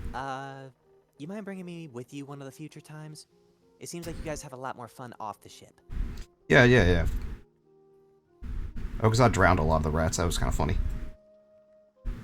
Wow, that's dark. Yeah. That's why it was funny. But, yeah. I mean, if you're not doing anything with it, I'll take it. I mean, I wouldn't. I don't wear this stuff. You go. And then I hand. Yep, and she will take it from you. It's probably the most payment you've gotten so far from being on here. Shit, you're telling me. Yeah, well, I'm not good with money, so that's why I don't handle it. Well, normally I am, like, you know, I make money for assassinations and everything, but about 90% of that just goes back to my clan. I don't get to keep all of it. Oh. That's no fun. Well, that's how we keep ourselves afloat. Where's your clan from again? It's been a while, so I don't know if we've ever mentioned to each other. They live in the mountains of Donnell. Where is that? Oh, that's all the way. Oh, that's quite a. Yeah. That's close to where our adventure started. Yeah, Donnell is way off to the east, or the west, rather. Oh. Well, maybe one day we'll make our way over there and give them some money firsthand. Well, I now have a target in Estria, so yeah, once I'm done with that and Nikos gives me the rest of the money I'm due, I plan on returning to my clan and paying it forward. Maybe we can go there after Mahad, depending on how things work out. We'll see. My family is an interesting bunch. They also stab people? It's a family of assassins, so yeah. Yeah, but just because you're assassin doesn't mean you have to stab. That's actually very astute. A lot of us use espionage and information warfare instead of actual physical means like I do. See, I'd rather just stab. So you be an assassin like me. Well, but don't think I'm as clean about it as you are. There's actually quite a few of my clan that aren't. Ah. Well, maybe they could teach me a thing or two if and when we go over there eventually. Probably. Hell, I could probably teach you a few things now. Oh, well, it seems like you were kind of bored up here, and I just like to practice anyway, so, you know, why not? Okay. You have a dagger on you? I have my tail. Yeah, fuck it, that'll work. Alright. So, do you have, I'm trying to think of something she can teach you. Do you have, what am I trying to get at here? Shit, I'm actually drawing a mental blank. Okay, so, I can't give you a sneak attack because that's a rogue thing, and frankly, it's just broken. But what I can do is, if you want it, she can help you work towards a skill where, as long as you are undetected by the enemy, your first hit with your tail or any kind of finesse weapon will be an automatic crit. Alright then. Put that in my notes thing. Yes. Set that one to 75. And we'll consider this one attacks with your lashing tail to be the thing that plays into it. So as she's doing this motion with her dagger, like basically imitating, like sneaking up behind somebody and raking the blade across their throat, roll to hit with your lashing tail to imitate the movements. Sorry, I was just putting that in my notes real quick. So you want me to roll the tail? Yeah, your lashing tail. Okay, so you get 22 towards that 75. Wow, that was easy. Yeah, so now whenever you're with her, you can continue to train that.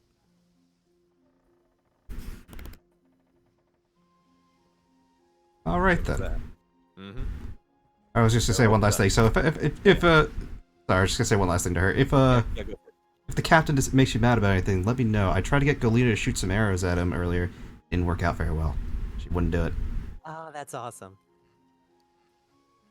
If you ever got a problem with the captain, let me know, and we can do something about that. Oh, trust me, if it ever does boil down to a mutiny, you'll be the first to know. Oh yes, good. Okay, now you can go on. Okay, Oakazad. I think he's gonna go talk to Nikita a bit. Achaidh, okay. Achaidh has actually retired from the helm temporarily. He's actually sitting up at the bow of the ship, up on the forecastle.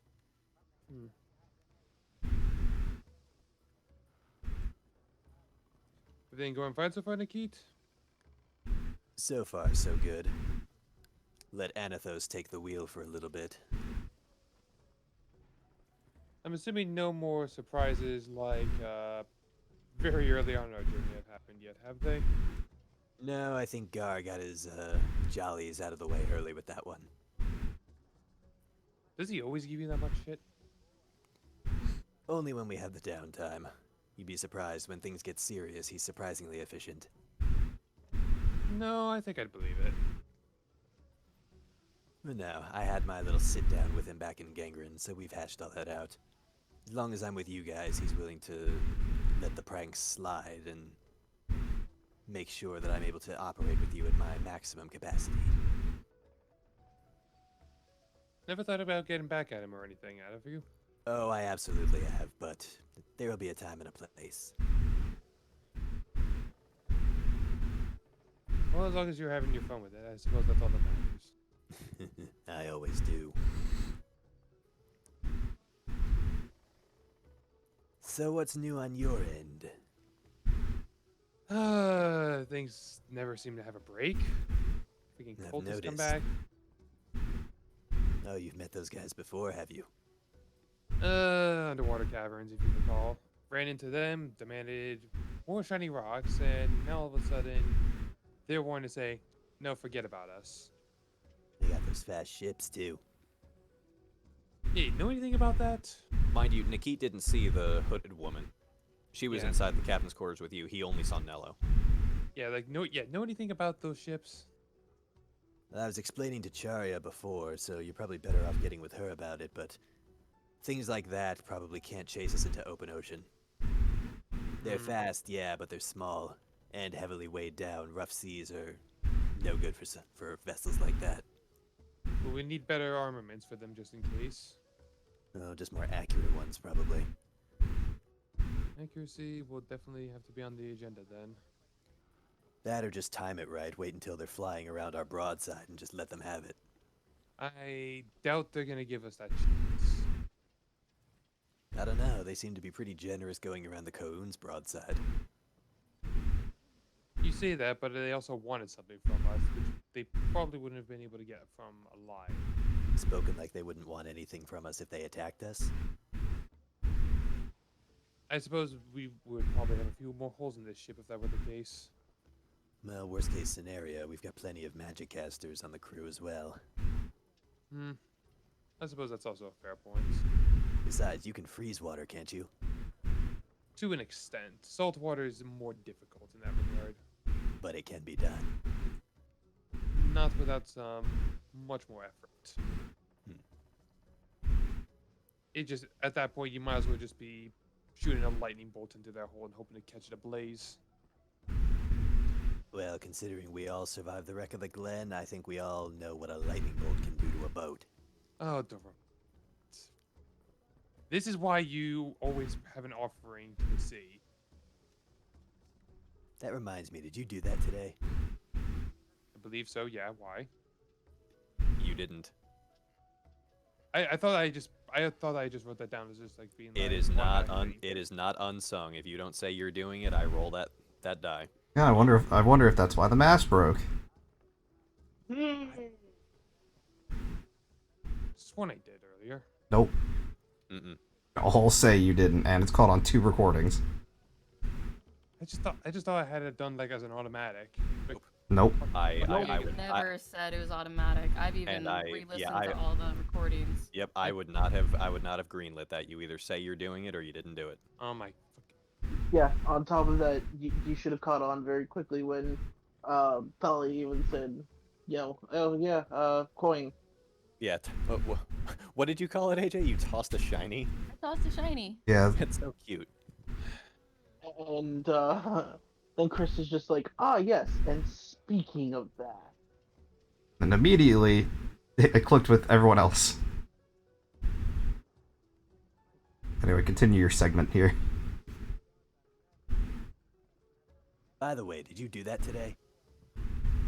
Pretty sure I did. You're pretty sure. I mean, the entire mast just fell. How sure can I be after that?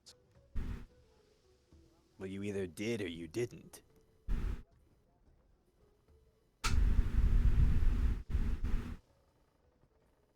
It's not arcane science, man. Come on.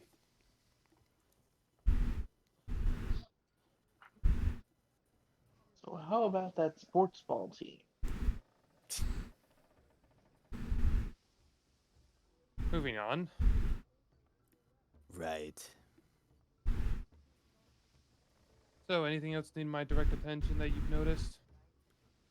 Not offhand. A couple of us were talking about pay cycle, but I got with Mel earlier. Apparently, Charia is going to be talking to you about that. I thought I asked Shari to be taking care of that. Wait.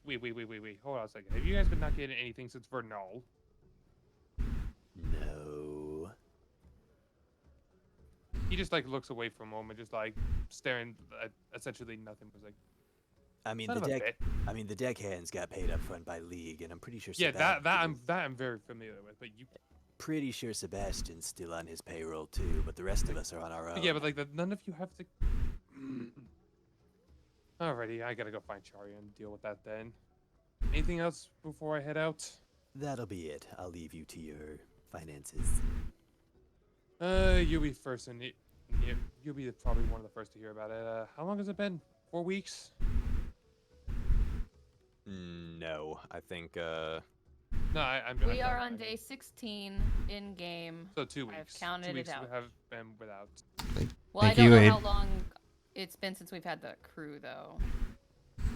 I just know it's been 16 in game since we very, very first started. Thank you, if, AJ. So if you want to call it 2 weeks. Yeah, 2 weeks about. So, okay, I'm gonna go find Chariot. Well, in the morning, because that's the day. Yeah, we'll be talking in the morning. So hey, you enjoy that, and if you ever talk to Mel very soon before the night ends, feel free to tell that she'll be getting something relatively soon. Oh, I'm sure she'd love to hear it. Okay. That's pretty much gonna be it. Then you all get your rest. My pen decided to stop working. Fuck it, this pen is dead. Pen is dead. Long live Pen. We hardly knew ya. Anyway. So the next day starts. And before any of the conversations begin, Thalia, I need you to roll me a d6.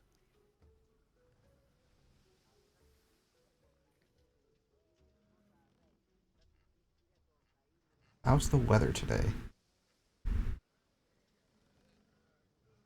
Or a, excuse me, a con save. Oh, okay, hang on. Sorry, I was typing. Yeah, that's fine. I'm technically screwed up. My little handout. Maybe Keeping use track of... con Yes, please. save. Cool. Oh, a 6 is That not doesn't great. really- Now you can roll me the d6. Oh,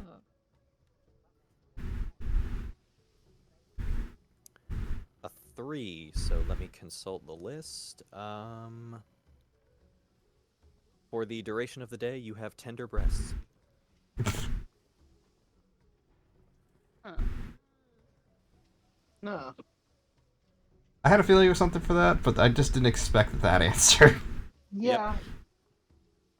Made 6 basic pregnancy symptoms, and I mean, that is one of them. It was just didn't expect that. That's all. Yeah, no. Moving right along. Yeah. I guess my symptoms start now. Okay. That they do. Yeah. I have to watch what Yeah. you're doing. I mean, I know the I nut. mean, I knew it was coming. It probably reminded him when I said it's been 16 in-game days. But... Yep, well, 17 now. Oh, that's right. It's day 17. Son of a... Yep. We are on day 17. Day 17. Wait. Hang on. No, it's been longer than that.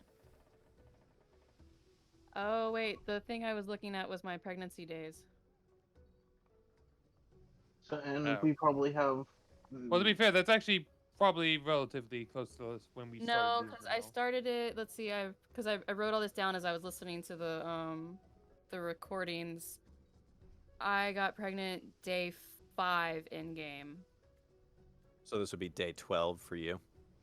No, this is the chart I was looking at were my pregnancy days.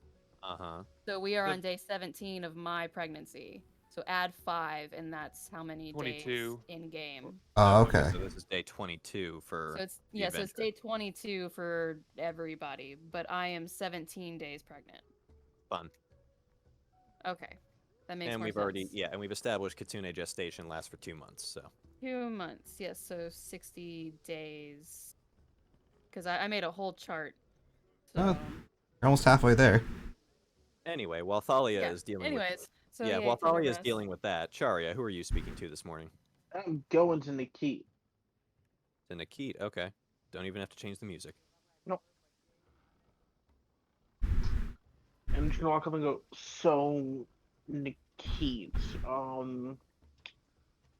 I noticed that the captain has done a little fucky-wucky, and I have not fixed it. I want you to never say that again. Never like that again, anyways. No promises, ever. So, are you talking like with Magra, or... What? No, that was a hilarious joke that turned out to be a beneficial boon for the entire boat.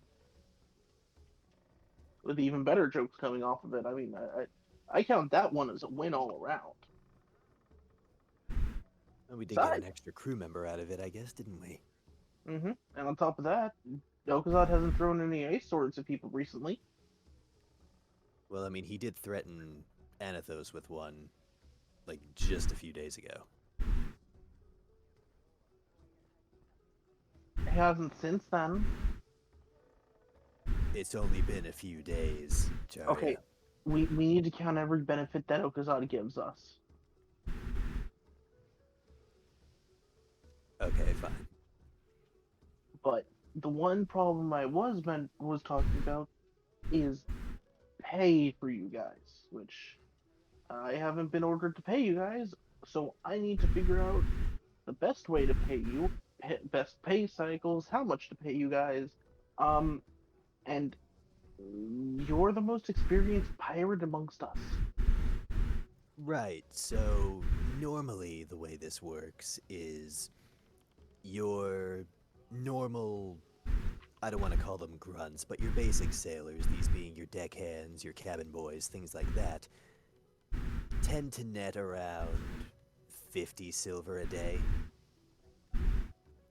Alright, 50 silver. Then you've got your ship's officers, those people with dedicated tasks like your forward watch, your helmsmen, your cannoneers. They tend to make 1 gold per day. Alright, and anything else as far as pirates go falls under the code, specifically the statute annotating sea combat etiquette and division of spoils.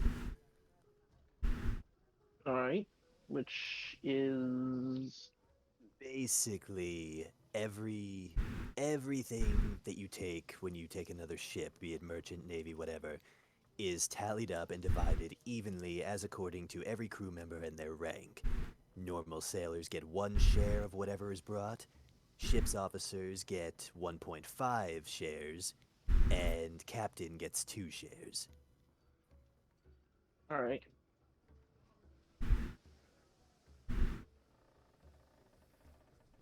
And then, of course, when it comes to normal sailor pay, there's also additional incentive for things like cooking, entertainment, and hazard pay. Alright, so I'm gonna level with you. I'm gonna thank you for all this knowledge. Since I am still new to this, seeing as it's been less than a month since I've been on this boat.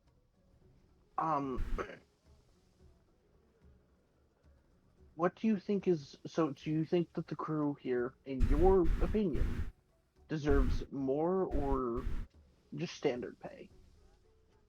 I'd say it wouldn't be a bad idea to start at standard and then just offer additional incentives for services rendered. Fair enough. Also, Basically, I'm opening up a suggestion box, by the way. Oh, good. That'll come in handy. Yeah, so that way this stuff doesn't get left to the side. But yeah, I would say start with bare minimum and then offer anything additional as you see fit. Alright. Alright, and I will get back to paying you for the last 2 or so weeks we've been on this crew together. The actual pay cycles, that's usually up to the captain. Could be every week, every other week, every month. It varies from ship to ship. Well, I'm going to go talk to the captain soon because I feel like we need to do this, lest he be thrown overboard or Mel makes his body disappear. Or one of you does it. Or Porcoranatos does it. You see his Komodo dragon tongue come out, just lick Yes. across his lips. He doesn't say anything, he just stares at you. Yes, I know. You would like lunch. Not today, I don't think. Unless you guys all start mutinying right now. Like, do you really have the energy in it to go hit Achaidh over the head? I mean, I always have the energy. The question is whether I should or not. Do you have the drive to do it currently? I mean, I always have the drive. The question is whether I should or not. Let me try to fix the problems, and then we can deal with them. Right. Because outside of a couple of minor annoyances, I don't think he's done anything that would require me actually causing physical harm. I mean, whatever that was, and that nearly got a ship cut in half wasn't exactly great, especially with all the yelling. It wasn't, and future negotiations can probably be handled a little better in the face of enemies that powerful, but that's something we can discuss later. Mm-hmm. But hopefully we can just get it all done and get you guys paid. Any other problems you think we need to know? Supplies we might need? Anything? We may have to re-up on food and everything when we get to Mahad, but other than that, no, everything's fine. Alright. And suggestion box, I'm hoping to get that set up by today. It'll be in the mess area. Very nice. Throw stuff in, I'll look at it at the end of every day. Good to know. But yeah, I'm gonna go find the captain and yell at him to pay you guys and figure out what pay we have to go with. As you leave, he begins cleaning his flintlock. I just kind of look back at him like he's not doing it maliciously. Yeah. Like he's got his 2 long swords on the deck in front of him too. It looks like he's just cleaning his gear. yeah, no, it's just kind of like I look back at him like I'm just kind of like oh, you're just cleaning your gear. Okay. So before we continue with Thalia, I was going over this list again.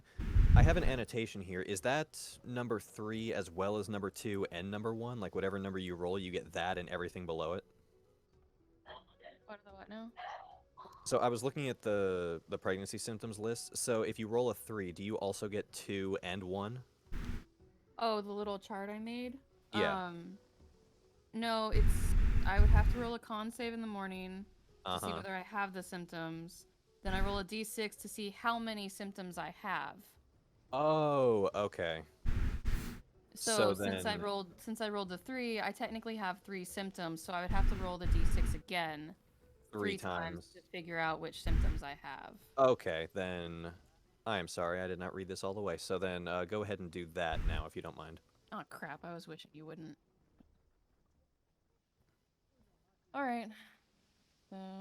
Hey, you made the chart. I know. So 4, 2, and since that's a double... Okay, so 1, correction. 2, and You are 4. now... Yeah, you are now suffering from nausea, exhaustion, and frequent urination. Oh, son of a bitch. Okay. So, 1 level of exhaustion. Why did I write this? You really like getting into the roleplay? I do. I made the chart as accurate as possible. So Okay. then... So, just for your benefit, I will go over, because exhausted actually is a condition. Yeah, I know. That's why I put it on there. I'll pull it up. I already have it. So, 1 level of exhaustion, you have disadvantage on ability checks. Yes, and that will continue until... Normally, it's until you finish a long rest, but if you're dealing with this, I will say it is until you go a day without having rolled another 2 on that chart. Okay, so you said disadvantage. Yeah, disadvantage on ability checks, and I'm also going to say it's going to stop once you hit 5 levels of exhaustion. Like, God forbid you're unlucky enough to roll this 5 days in a row. I'm just going to leave it at that. Oh god, I hope not. Because if you get 6 levels of exhaustion, you just flat out die. Let's not have that happen. Yeah, I'm not going to do that to you. Okay. So, day 1 is disadvantage on all ability checks. So your history is now just normal for a change. Okay. Anyway, moving right along. Moving right along. With those 3 symptoms firmly in mind, what are you doing? What are you doing this morning? Other than hating the world, Yes, you're exhausted, you're nauseous, and you always have to pee. Well, I'm not getting breakfast, that's for damn sure. Mm-hmm. It'd be a con save to keep it down if you did. Oh, God. Let's not do that. Well, then that's probably where Ayame is, so I'm gonna skip that conversation. Cool beans. I will talk to her later. I guess I'll just continue talking to the crew, so next in line is 2. Alright. You find Mr. 2 in the galley. It looks like he's going over a couple of ledgers that he's writing in. He looks at you. Good morning, Captain. Oh, Good morning. Do pardon my observation. You're looking a little worse for the wear today, ma'am. Oh, I'm not feeling so well today. Well, hopefully the sea air will do you some good. That would be the hope. What are you doing? I'm going over some numbers. Expenses, losses, gains, that sort of thing. Finance. You're good with numbers? In a sense. I'm good with monetary numbers. Finance is a bit of a hobby of mine, you see. Oh. Well, then once I get the war chest going up, perhaps I'll put you in charge of it. That would be lovely.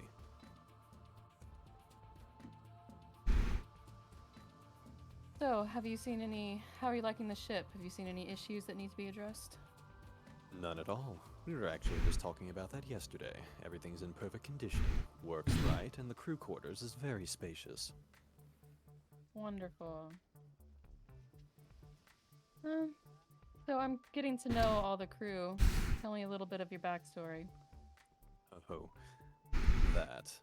And he actually looks not necessarily more somber, but you've seen Host Club, right? Yeah. The couple times that Kyoya actually like drops the shit-eating grin and gets serious. Kyoya. Okay.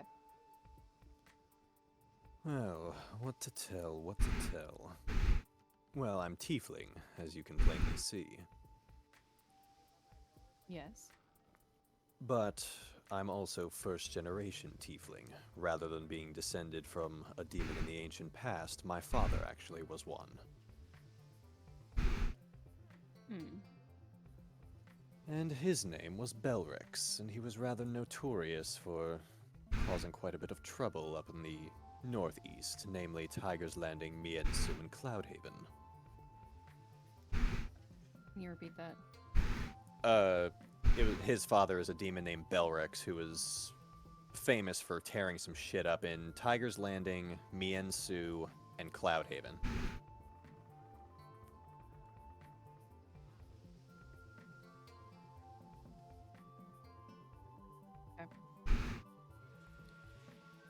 And while it's true that most tieflings have to deal with the stigma of being, to some extent, demon-born from most people, it tends to get laid on a little worse when you're directly descended from one of the worst demons to hit the material plane in recent memory. So people judged you for his actions. Exactly. The sins of the father to be paid for by the son, it would seem. Well, I will only judge you for your actions. Which I appreciate. You and the rest of this ragtag bunch seem to take a step in the right direction already, as it were, seeing as you know, talk to me in general. Tieflings tend to unnerve quite a bit of people. Well, as you can see, I'm Kitsune. It doesn't really nerve me much. Yes. I imagine... Are you actually from Kiriyama, or were you raised somewhere else? Oh, I'm from Kiriyama. Oh, so you've probably seen far worse than me. Oh, yes. And that is a very long story. I'm sure it is. I won't bother you for the details now, and we have plenty of time later. Of course. I just wanted to get to know the crew a little bit better. Well, then you're already getting points where several other captains I've worked for have failed. Well, I will let you get back to what you're doing. Don't hesitate to let me know if there's any issues. Likewise, if there's anything I can do, you need only ask. Thank you. And then she'll go about her day. He takes back to writing. Jura, good morning. Nah, I'm gonna go back to sleep. All right. Jura sleeps in. Ochaidh. Alrighty, bright and early morning. He's gonna be looking for Charia. For Charia, okay. And I am looking for you. Do I find Charia anywhere? I would say it's not hard. You're on a ship. There's only so many places you can go. You know what? So GM, I'd like to roll stealth to pop up behind him and tap him on the shoulder. Fuck it, go for it. Does a 17 beat Ochaidh's passive perception? It definitely does, but I'm actually looking for him, so I think I want to actually see if I can actually find him. Okay, roll perception then. Huh. You match. That's interesting. A roll of death.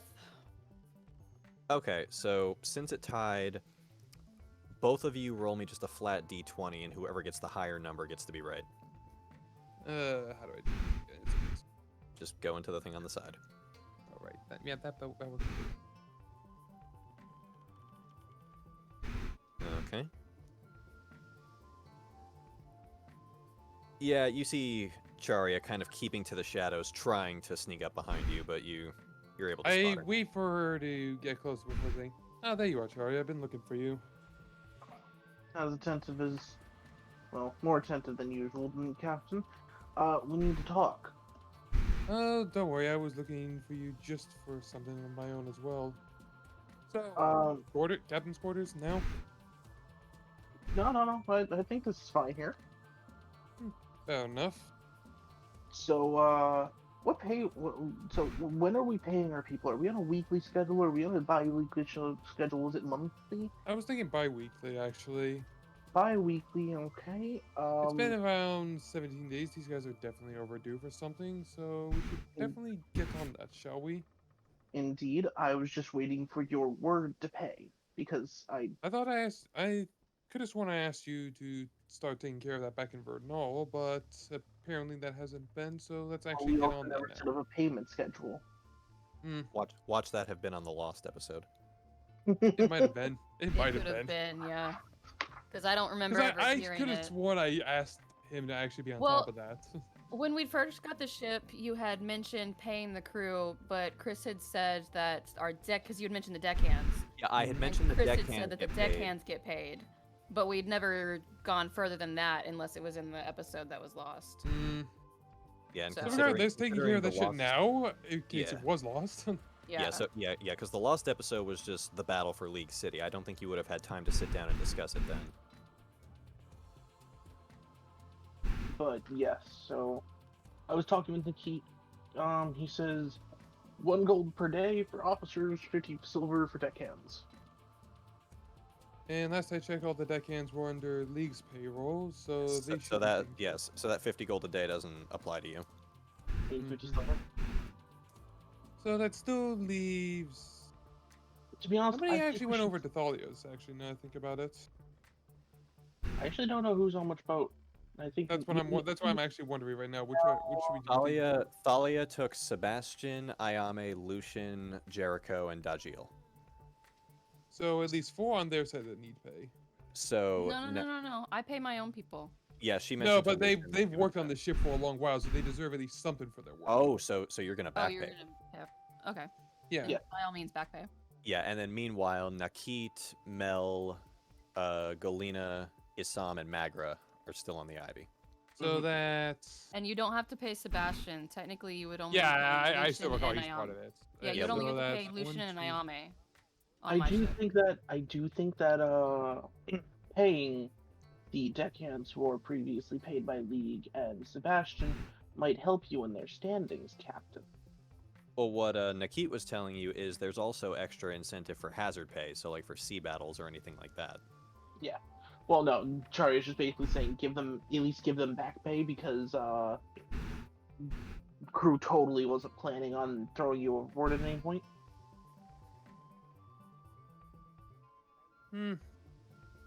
I say an extra 50% maybe at that point then. Yeah, so that's How much is that actually? So, 1, 2, 3, 4. Well, I mean, they're already getting paid by league. Well, no, I'm just counting up how much we have to actually pay. I'm actually need an actual count of how many actually should be paid. 50 at 50 gold a day, it's 180 gold per year per the Lovianan calendar. Oh, wait a minute, I thought it was 50 silver for that. Yes, yeah, 50 silver a day, so 180 gold a year, because the Lovianan year only has 360 days instead of... Okay, but we have 2 weeks they should be getting paid on, so... Yes, Yeah, so that's they got paid... That's a gold yep. each. Yeah, League paid them a year's wage ahead of time. Okay, so they get 50 silver each, and there's... There's 5.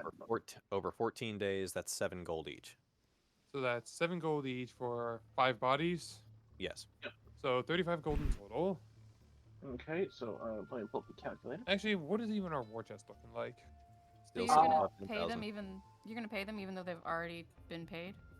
Well, I'm recommending the captain does it to improve. well, his, actually, things have been a bit dangerous. I'm gonna give 50% of that to them out. So 17.5 gold, something like that. Yeah, so then all you're doing is paying incentive pay, not actual. Yeah. Yeah, payment. that's... Well, yeah. things have been a bit rough here lately, so I actually want them to just. Yeah, what you're talking about, that's hazard pay, and you don't necessarily have to go off the normal for that. That's just whatever incentive you feel they've earned. Yeah, Yep. that's what I feel like giving. So you know what? For the deckhands, I'm just saying we give them each a gold, and Sebastian we get 5 gold. Because we have Okay. a massive war chest for just paying. them. I'm having trouble finding the war chest now. It's because it's on my character sheet because no one else was taking care of Also, I also think it's in the Ivy's character sheet as I mean, well. I think that's why I said you could be in charge of that, because I gave you in charge of the war chest. The Ivy sheet. Where is it? The Brig Ivy. Yep, I updated it there. Also, we're at 11,500. Where? It's the Oh, I Ivy. see. It's Okay. fallen down. Yeah, it's in the World War So- section. 11,500. So yeah. And we've been 17 days on the voyage so far, so 17 each, and there's how many? 5. 5 deckhands and a butler. 17, 20, oh yeah, so 17 times 6. 6. No, not 63. That's 102 for the 6. Yeah, so I'll write that off now for 102. Mm-hmm. For the sake of speeding this along, can we say that you guys deal with this for the rest, or at various points along the voyage? Yeah. You Alright. can turn over to someone else. I'm just gonna do the math. Real quick. Yeah, me and Oh, okay, so Okazada. are you- Me and Chari are just basically just gonna be in the Because Chari is next on the list. Do you want to use this action to calc all that? Yeah, no, I'll just say I'm doing that. All right, Thalia. God damn it, y'all keep moving back to me so quickly. Alright, so we're in the afternoon, right? Yes. Okay, then I guess I will finally go talk to Iomi. Lunch is served. Dare you brave it? Oh, son of a... I gotta eat something, so yeah, I'll risk it. All right, roll me a con save. Son of a... I really hope for your sake it goes well. Nope. Well, it's not a nat 1, It's not going well. so you don't exactly chunder all over the deck, but a couple of bites in and you realize, like, very quickly your stomach tells you, nope, we're not doing this. Oh, I'm an idiot. I have pregnancy herbs. Oh, son of a bitch. I'll have to remember those tomorrow. Yeah. Yeah, but for right now, nope, you take a couple of bites of the lunch she served and your stomach just turns upside down.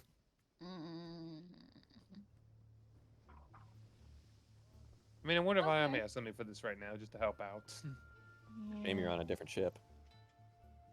I mean, I'm just saying this as a player, not... I mean, is she there? Because she's the one I want to talk to anyway, so... Yeah, she's there. Okay. So I just kind of apologize to her. Just like, I'm not feeling so well today. That's okay.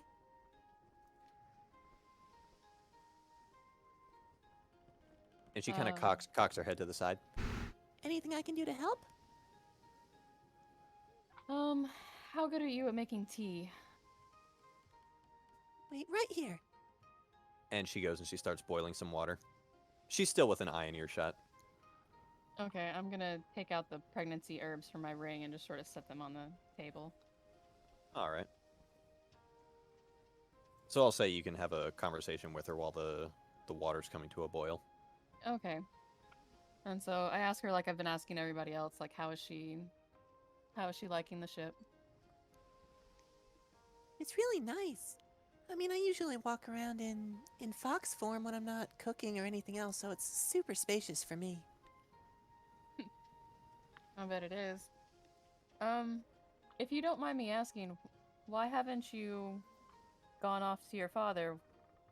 Like when we got in Card, you could have gone to him. Weren't you meeting up with him? I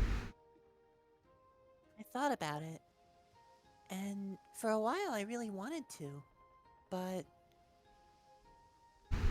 then I figured we've helped some people doing this, you know? Like, ever since Vernal, and then that one time on Gangren, too. So I thought, what if the gods want me to stay for a while?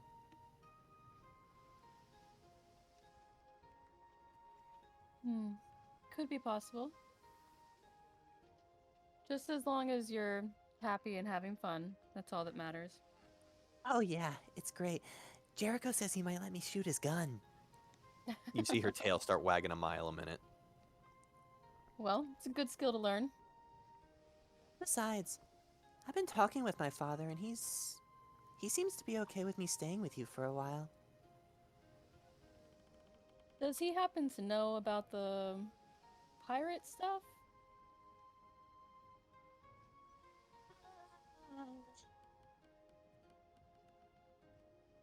Sort of? Probably a good thing you don't outright tell him. I mean, I did tell him we were on Vernal, but League is viewed as kind of one of the better pirate lords, so I don't think he really cared.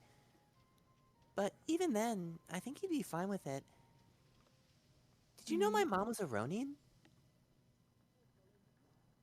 I assume she knew that. Yeah, you would have known about Seki as mate. You would also know she's not alive anymore.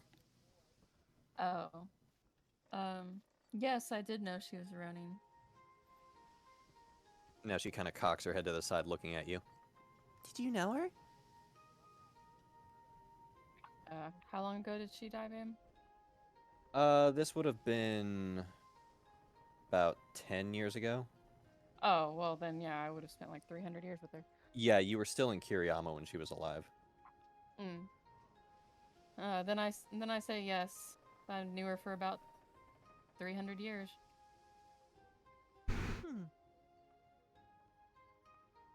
I never really got to meet her.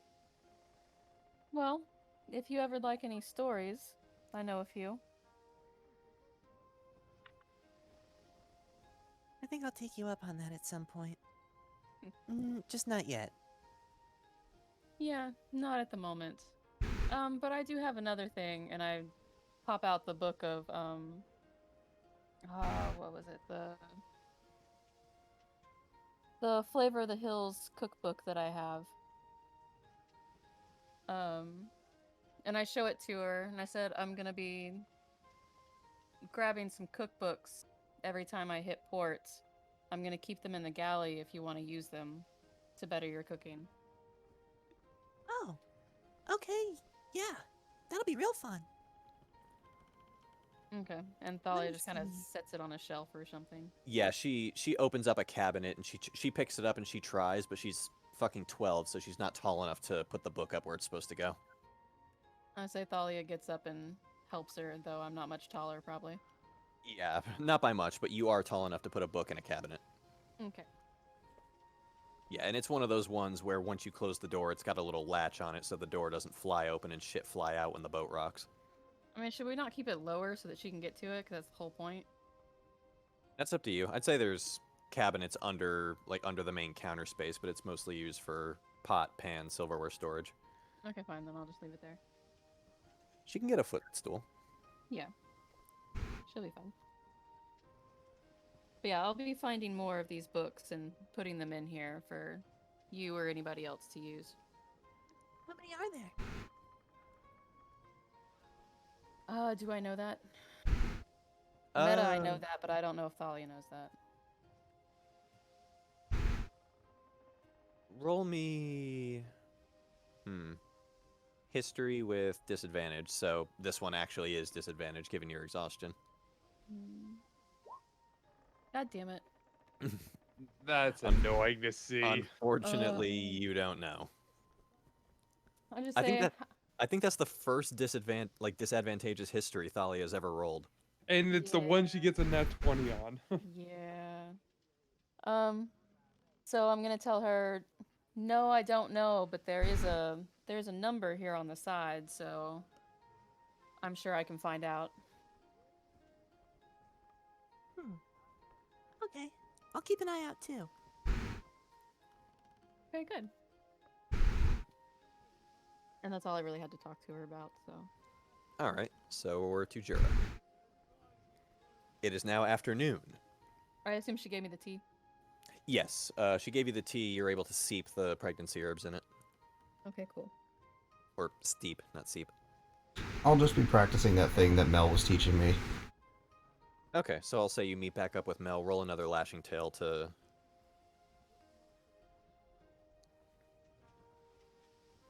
Another 22. Jesus, all right. So you're now at, what, 44 out of 75? Yes. Cool. All right, Achaidh. I think he's gonna experiment more with his aquamancy unless somebody else wants to speak to him. No, nobody would approach you. What exactly are you trying No to one do? wants to talk to you.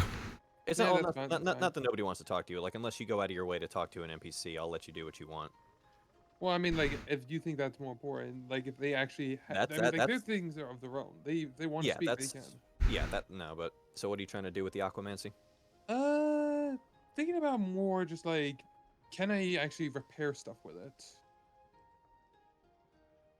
Like actually, like honestly, like just like heal people or something like that. Actually, like delve into okay, more. so like waterbender healing. Exactly. That would certainly be useful. So if you want, much like Jura's, I will set that at a 75 as well, and you can roll me Arcana to work towards that. Ready? So Arcana. Not a good start, but whatever. It's still a start. So in your bio, in your notes, wherever you want to take it, mark that you have 6 out of 75 towards healing water.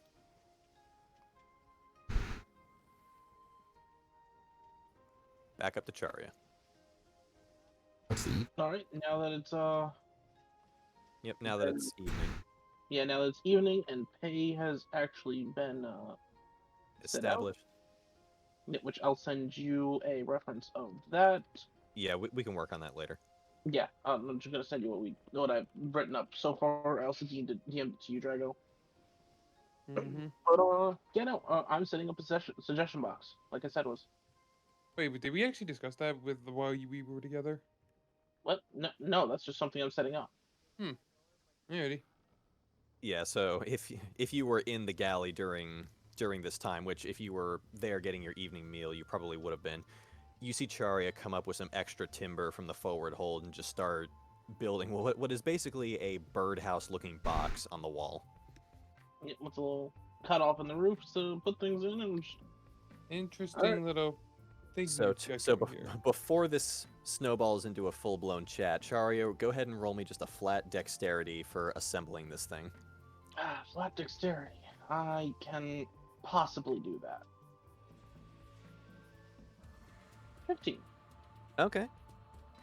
Yeah, it looks like the parts on the end, like where the planks come together, are like they have a little bit of space in between them, so you can look and see inside. But more or less, yeah, this looks like a little a thing where you can slip little suggestion sheets in a mouth, very much like an old door-mounted mailbox, and you can open the lid and take out and review whatever's inside.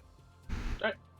And I'm just gonna, after I set it all up, I'm just gonna be like, suggestions box is open. Put your suggestions in it for the crew and captain. Read or checked out every night. Doesn't need to have your name on it. Wait, where did he exactly set this up? In the mess area. Yeah, if it's in the galley, I would say probably either right by the door opposite the main table that the crew eats at, or probably close to the door. Yeah, probably closer to the door. Okay, so yeah, like right before the stairs leading up onto the deck, it's mounted on the wall right next to the threshold. Yeah, and I just let everyone know that, and then I go off to watch the waves. Okay, fair enough. So I'd say you managed to catch all 5 deckhands like coming down for supper, so they all know that it's there now. And they'll spread news.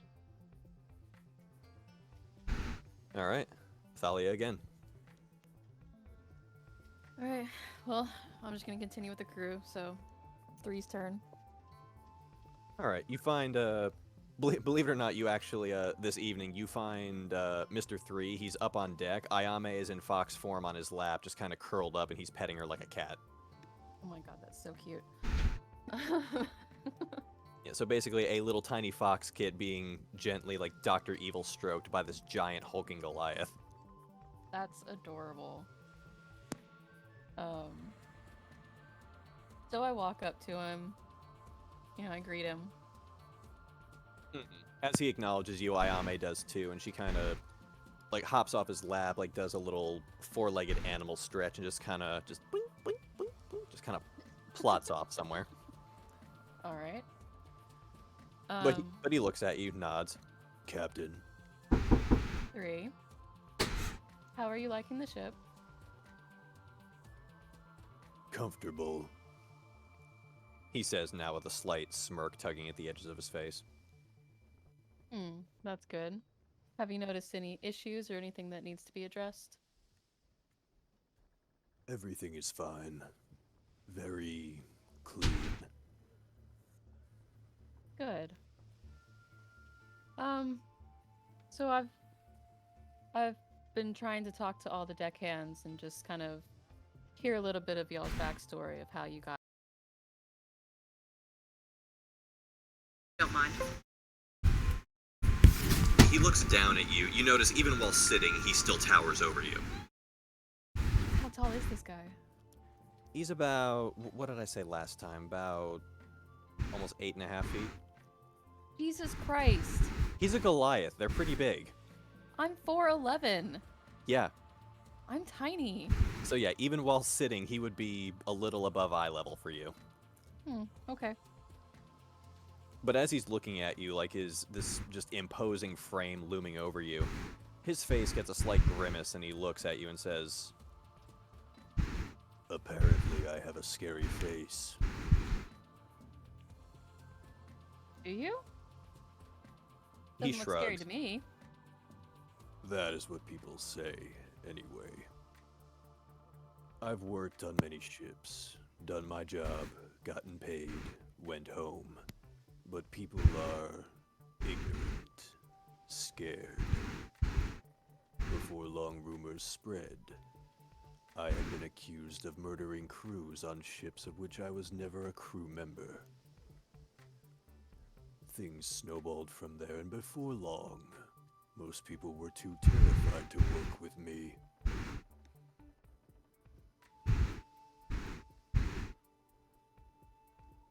Well, you don't scare me at all.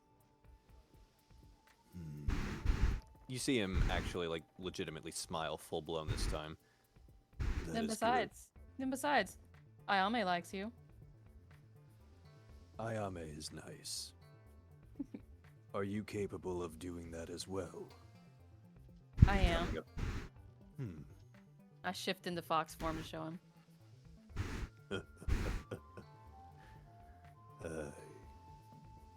Kitsune are interesting.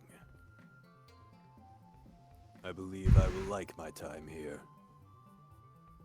She shifts back. Like, well, that's good to hear. If there's ever any issues, just let me know. I will do that. Do not hesitate to tell me if there is anything I can do. Of course. I'll let you get back to your evening. Yeah, he nods as you leave. Okay, that's it for me. All right, Jura. Well, I'm gonna practice again. He's all about that skill. Roll for it.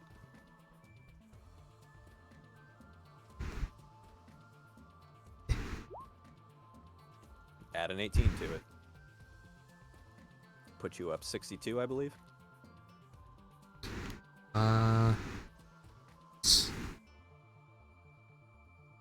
What do you mean no? 44 plus 18?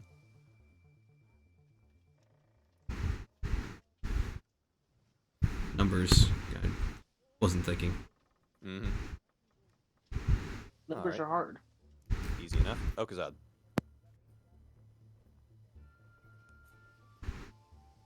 Thinking, because it's the evening, right? Yes. I think I'm gonna say hi to Margra. Oh, okay. Oh.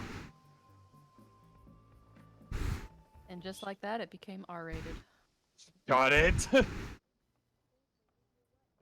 Why can't things just be nice? There's copyrights, and unfortunately, I'm not allowed to use music that I've seen. Yeah, I have that instrumental of Careless Whisper that I'm not allowed to use.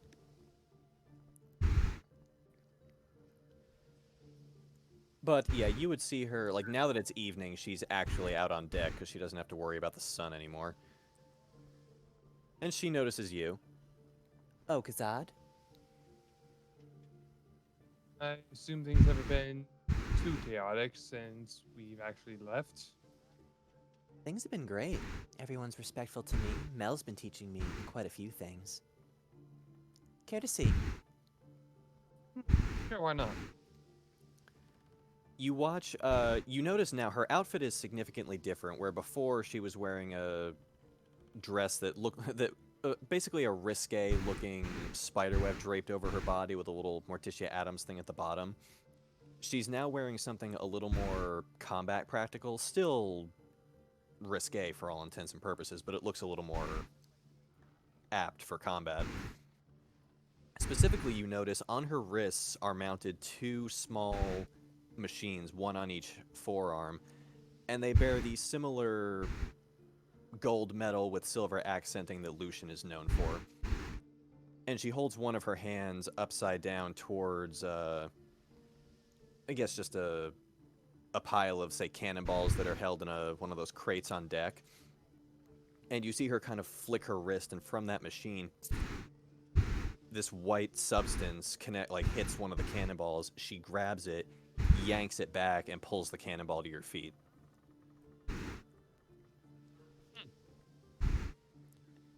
Still learning how to use these, but they're pretty fun.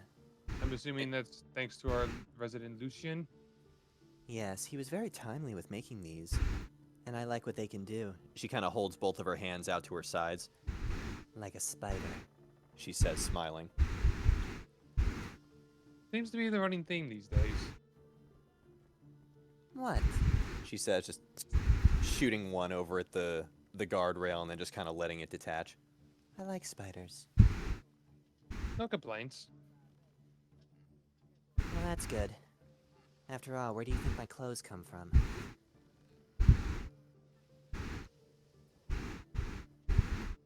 Speaking of which, where do you actually get the material for that? Oh, I have my ways. He raises an eyebrow at that. Oh, you're so cute. She says, kind of stroking the underside of your chin. Don't worry about it. He just rolls his eye at this. And besides, She says, and this web hits you right in the chest, and she kind of yanks you closer to her. think of all the new doors this opens. He's sweating a bit nervously at that now. And she is eating that the fuck up.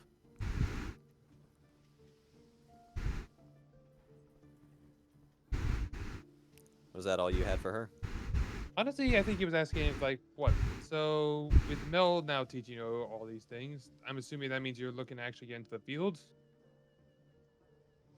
I think so. It'll take a little more practice with these devices, but Mel taught me how to use daggers and other light weapons well enough. She even taught me a little bit about sneaking, too. I'd like to think you're in good hands then, if that's the case. I should hope so. So yes, above the table, due to a role I made off screen, through training with Mel, Magra is now a rogue. Specifically a subclass called a spider rogue.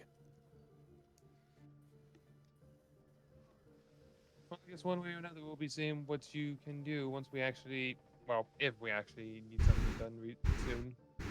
I look forward to it. As do I.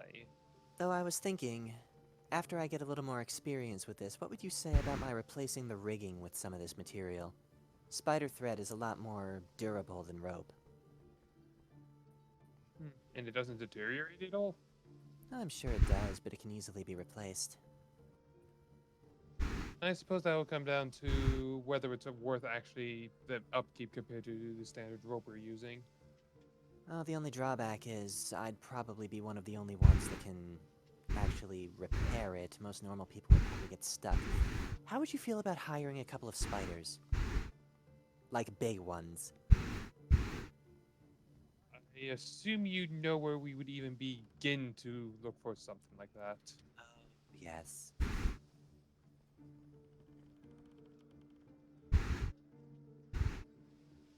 I'll let you think about it.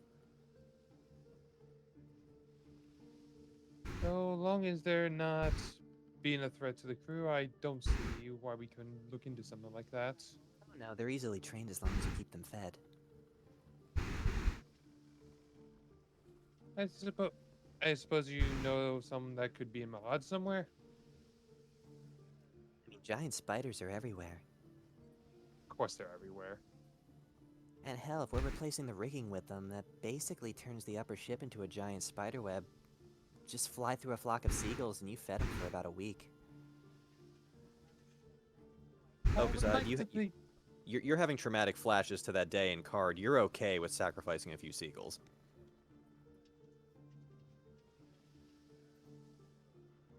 You know what? I was about to say I don't think they're stupid enough to do that, but who knows? I mean, I think the seagulls would expect a giant spider web.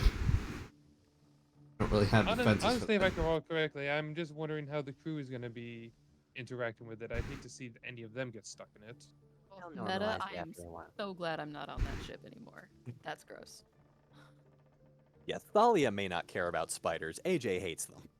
Yeah, well, I don't hate them, but I wouldn't want them. Big ass ones on my ship. No, I'm good. I'm good. So glad I'm not on that ship. No, you wouldn't want to share your captain's quarters with Aragog? Fuck no. Continue. Aragog was Sorry. nice, man. Come on. No. Continue. I'm good. Anyway, if you had nothing else for Magra. Honestly, I think I've got more than I was expecting out of this. All right.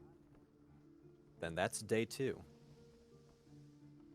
We are now on day 23 of the adventure. Charia, good morning.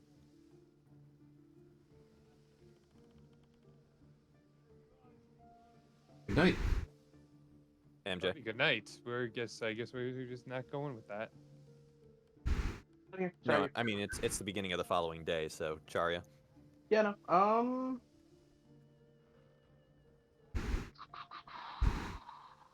Don't really think I have anything actually. I've kind of talked to the big people I want to talk to.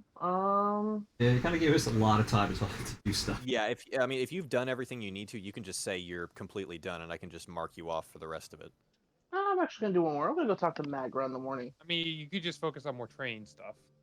That's Yeah, true. I could. Yeah, you could do that as well. I could, but I want to talk to people. One on my ship too. Yeah, you have the scrying orb. Actually, I'm gonna scry over and be like, "Hey, sleepyhead." Bird 2. Who are you talking to? You're the one who holds the orb, so you'd have to find the crew member that Charia wants to talk to. Oh. Should I go ahead and roll my thing now? Yeah, go for it. Yeah, I think this would be good. Because if I'm having mood swings, this is going to be a very awkward conversation. Oh, it's gonna be fun. I hope you do, and just don't give him the scrying orb. So you have a con save, a 10. Oh, that's right in the middle. I'll Flip a coin on that. I'll say roll a d4 instead of a 6. Okay. Well, shit. What's Now for? roll that d6 4 times. I thought that was gonna be a pass. Jesus. Nope. No, that's saying how many symptoms I have. Oh, I didn't realize that's what he was going Nope. with. Much like a severity die, the green number is bad. 1, 4, 3, Wait, but why even roll that many? Oh, Wait, wait, hang on. Come on. 2. Two. Okay, so Got 1 through 2, 4. 3, and 4. Yep. Nausea, exhaustion, tender breasts, and frequent urination. Son of a. What's 5 and 6? Okay, so what's Oops. level 2 exhaustion? Well, one of them is mood swings. Level, We already level know that. 2 is your speed is halved. So I have disadvantage on ability checks and my speed is halved. Yes. Son of a. Thankfully, we're not going anywhere. I mean, we are. Well, Once you hit 3, you have disadvantage on attack rolls and saving throws. So Oh my god, this better clear up before I go tomb raiding. yeah, exhaustion is a bitch. Oh. It really is. This is So what was that about taking your medication to stop it? Your herbal medicines? we're gonna have to like carry. You woke Carry her her up around. as she was getting up. I haven't had the tea yet. Okay. So, and I guess I haven't talked to. Yeah, I'll say I this forgot can I be. had those, so we'll Yeah, we'll so- discuss what that does later. Mhm. So yes, I'm very cranky. I As don't I think we basically- stock of that shit. We can circumvent that. Who do you want to talk to? Sorry. Lucian. Who'd you say? Lucian. Lucian? Yeah. She just sort of grunts and just sort of walks off to Lucian's thing and just sort of like slams it in front of him.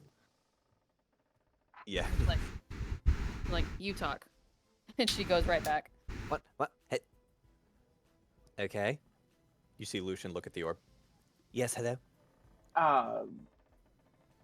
Besides. Oh, Charia, lovely, hello. Not excited in the slightest. That sounded like you didn't like me there, Lucian. Oh, no, perfectly fine. Mhm. Just putting a few finishing touches on the... What time is it? It's like 7 Oh, in the morning. God. Oh, good gods. Okay, I probably need sleep. You notice this man's got bags under his eyes, like halfway down his cheeks. Have you been sleeping at all since you left our boat? No. That's Ayame has been a dear, though. How many plates has it been? 1, 2, 3, 7. Okay. Yes. Okay. That's basically 3 days. Yeah, so for 7 meals, or 2 days and a morning now, Yeah. he has been at work.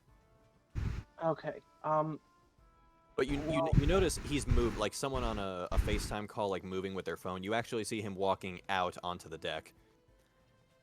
So, what can I do for you? Well, I don't know if you noticed the small fast boats that came up a couple days ago. The what now?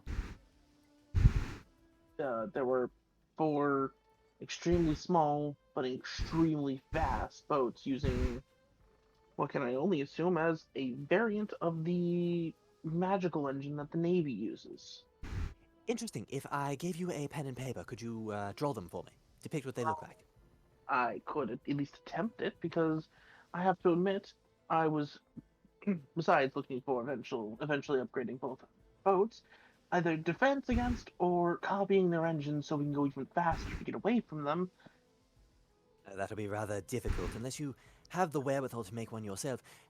Just being in possession of a naval Forsyth engine is a grave offense. They will hunt us down if they figure out that we have one.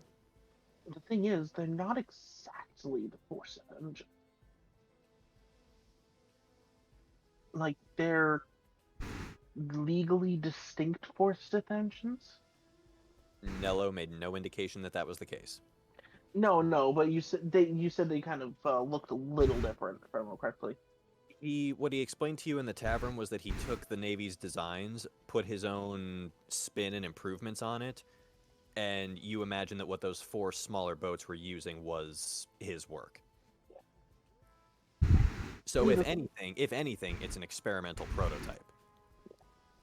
They seem slightly different, probably upgraded versions of them. that Then I, were then I imagine that would be very illegal. probably. But when has legality stopped us? You raise a fair point. And speaking of points, what's yours? If I can attempt to one, I was going to let you know that you're getting back pay and danger pay for being on the boats. It has been a wonderful pair of days. On top of that, though, if I can give you the drawing of it, could you use your workings of knowledge and stuff to maybe see if you can't either figure out an easy defense against them, or besides running into open waters and hope we can outrun them to open waters, or maybe figure out a way to modify our ships to go faster without needing to sail? I can certainly try. However, your drawing would have to be very precise. I would need exact measurements and schematics and little footnotes that tell me what is what. Other than that, I'm afraid that nothing shy of actually capturing one of those things and letting me take it apart will give me an intimate knowledge of how they work and therefore how best to overcome them. Well, I will do my best then. Yes, reverse engineering I can do. Making miracles from a crayon drawing I cannot. I figured you'd be up for the challenge of making something better than someone else. Oh, I'm always up for a challenge, but I need a place to start. Yes, that's fair. Besides that, though, mostly was checking in since I hadn't seen you on deck in the past few days. Yes, I have been at work. I have been struck by inspiration, and now that you have given me this challenge, you have given me more to think about. But again, I need those schematics. I cannot produce something from nothing. You don't count. Do you want me to just cast sleep on you so you can get some sleep? Oh, absolutely not. I can sleep on my own. I can use words. I'm fine. I just need to. I get tunnel vision. I need to break myself away from the desk, from the workbench, and I need to sleep. Okay. Which it occurs to me, if you had nothing else, I believe I will get right on that. Yes, I'm gonna let you go now. Perfect. Beirut. Out. And you actually watch as like the world behind him kind of moves quickly as he falls back and falls right the fuck asleep on the deck.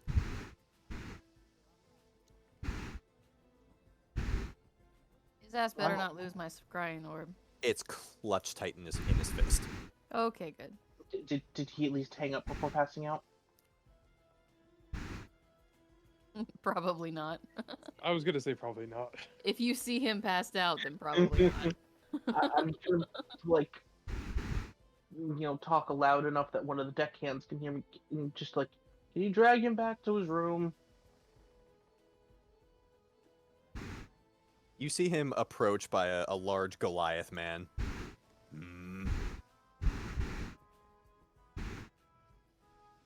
He seems to have passed out. Could you just drag him back to his room?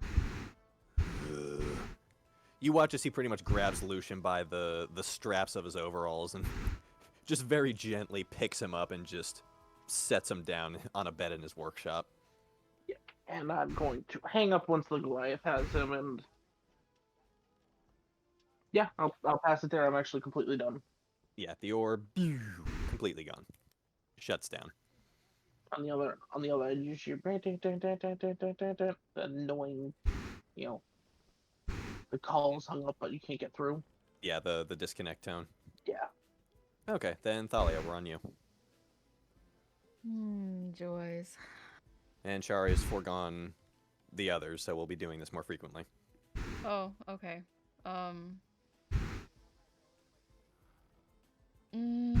I guess I will go talk to 4. That's who I'm on. Alright. Then you would see her actually... She and Jericho are actually getting what looks like a little morning spar in up on the forecastle.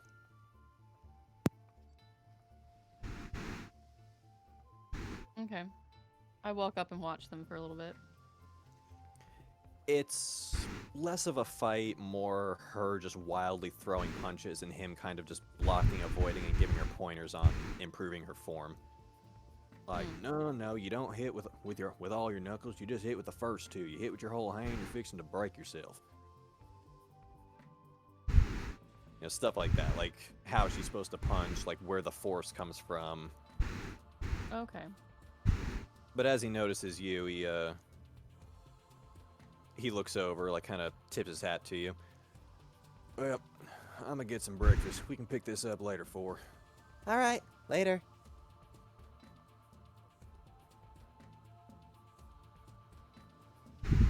And so I wave at him as he goes by. Yeah, he'll wave a hand over his shoulder as he goes down to the galley. And 4 looks at you as you approach. Morning, Captain. Morning, 4.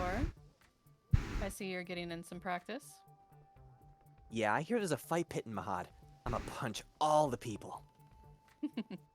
Well, make sure you win. Yeah. She kind of just, like, punches her palm, like getting herself all excited for it. So how are you liking the ship so far? Oh, it's great. Lots of open space. Everything's real nice, easy to work with. People are great, too. Well, that's good. And you guys have a competent cook. You have no idea how good that is. She's only gonna get better. Oh, that is awesome. So, I've been talking with the rest of the crew, trying to get to know them a little bit, get a little bit of their backstory. If you wouldn't mind sharing a little bit of yours. Let's see. Before I threw him at the rest of the Redshirts, I worked a couple of crews. Got into a lot of fights. And those guys were really weak. Like, I beat them the fuck up. You know, after a while, they decided, that there was just no more work for me to do. And then I'd sign on with a new crew. Somebody would say something, I'd get into a fight with them too. And the work would run out, so they'd lay me off again. And eventually, I couldn't really find any work. I tried asking around, they just said, no, that's fine, we got it all covered. Can't imagine why. Huh. Well, I'm sure it just led you to this crew. Better crew. Yeah, and this crew's great. Really like sparring with Jericho. He's tough. Well, we will definitely find plenty of people for you to beat up. Did you know he's a bounty hunter? I assume I knew that. Did I know that? He didn't actually state it outwardly. Okay.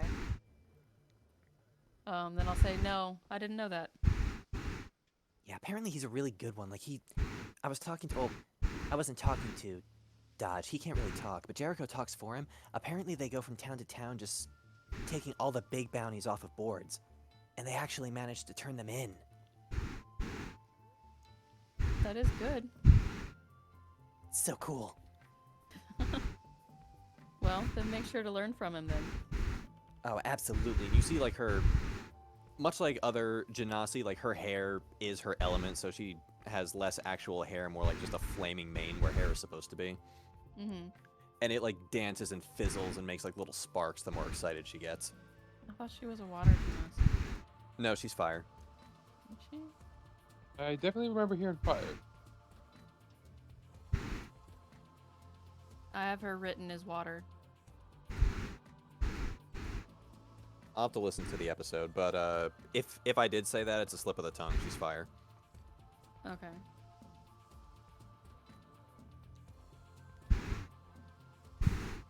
Alright. Yeah, so there you go. She got kicked out of several crews, and eventually they refused to work with her because she gets into too many fights. Okay. Well, then I'll let her get back to whatever she's doing. All right. I learned about this fight pit. Me and her are gonna end up brawling. I mean, she's a deckhand, so you'll be able to trounce her easily, but still. Still be funny. Yeah, I'll just practice more. All right. Roll for it. First roll so far. 74, you're one off. That has to be annoying. All right, Ochaidh. Before you do anything, roll me a perception as you wake up.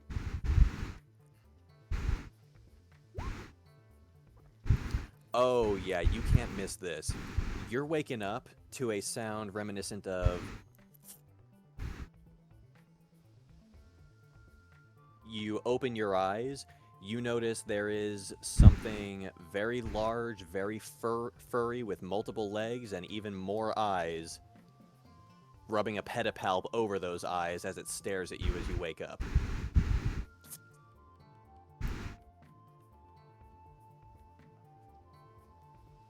There is a rather large spider with an abdomen about the size of a dodgeball sitting on your chest. Margara! How even? She rolls over. Yeah. Do I even want to know how you managed to get this here already? Oh. She actually leans up and like picks it up like a cat and starts petting it. Oh, Biscuits, what are you doing out of the forward hold? His name is Biscuits.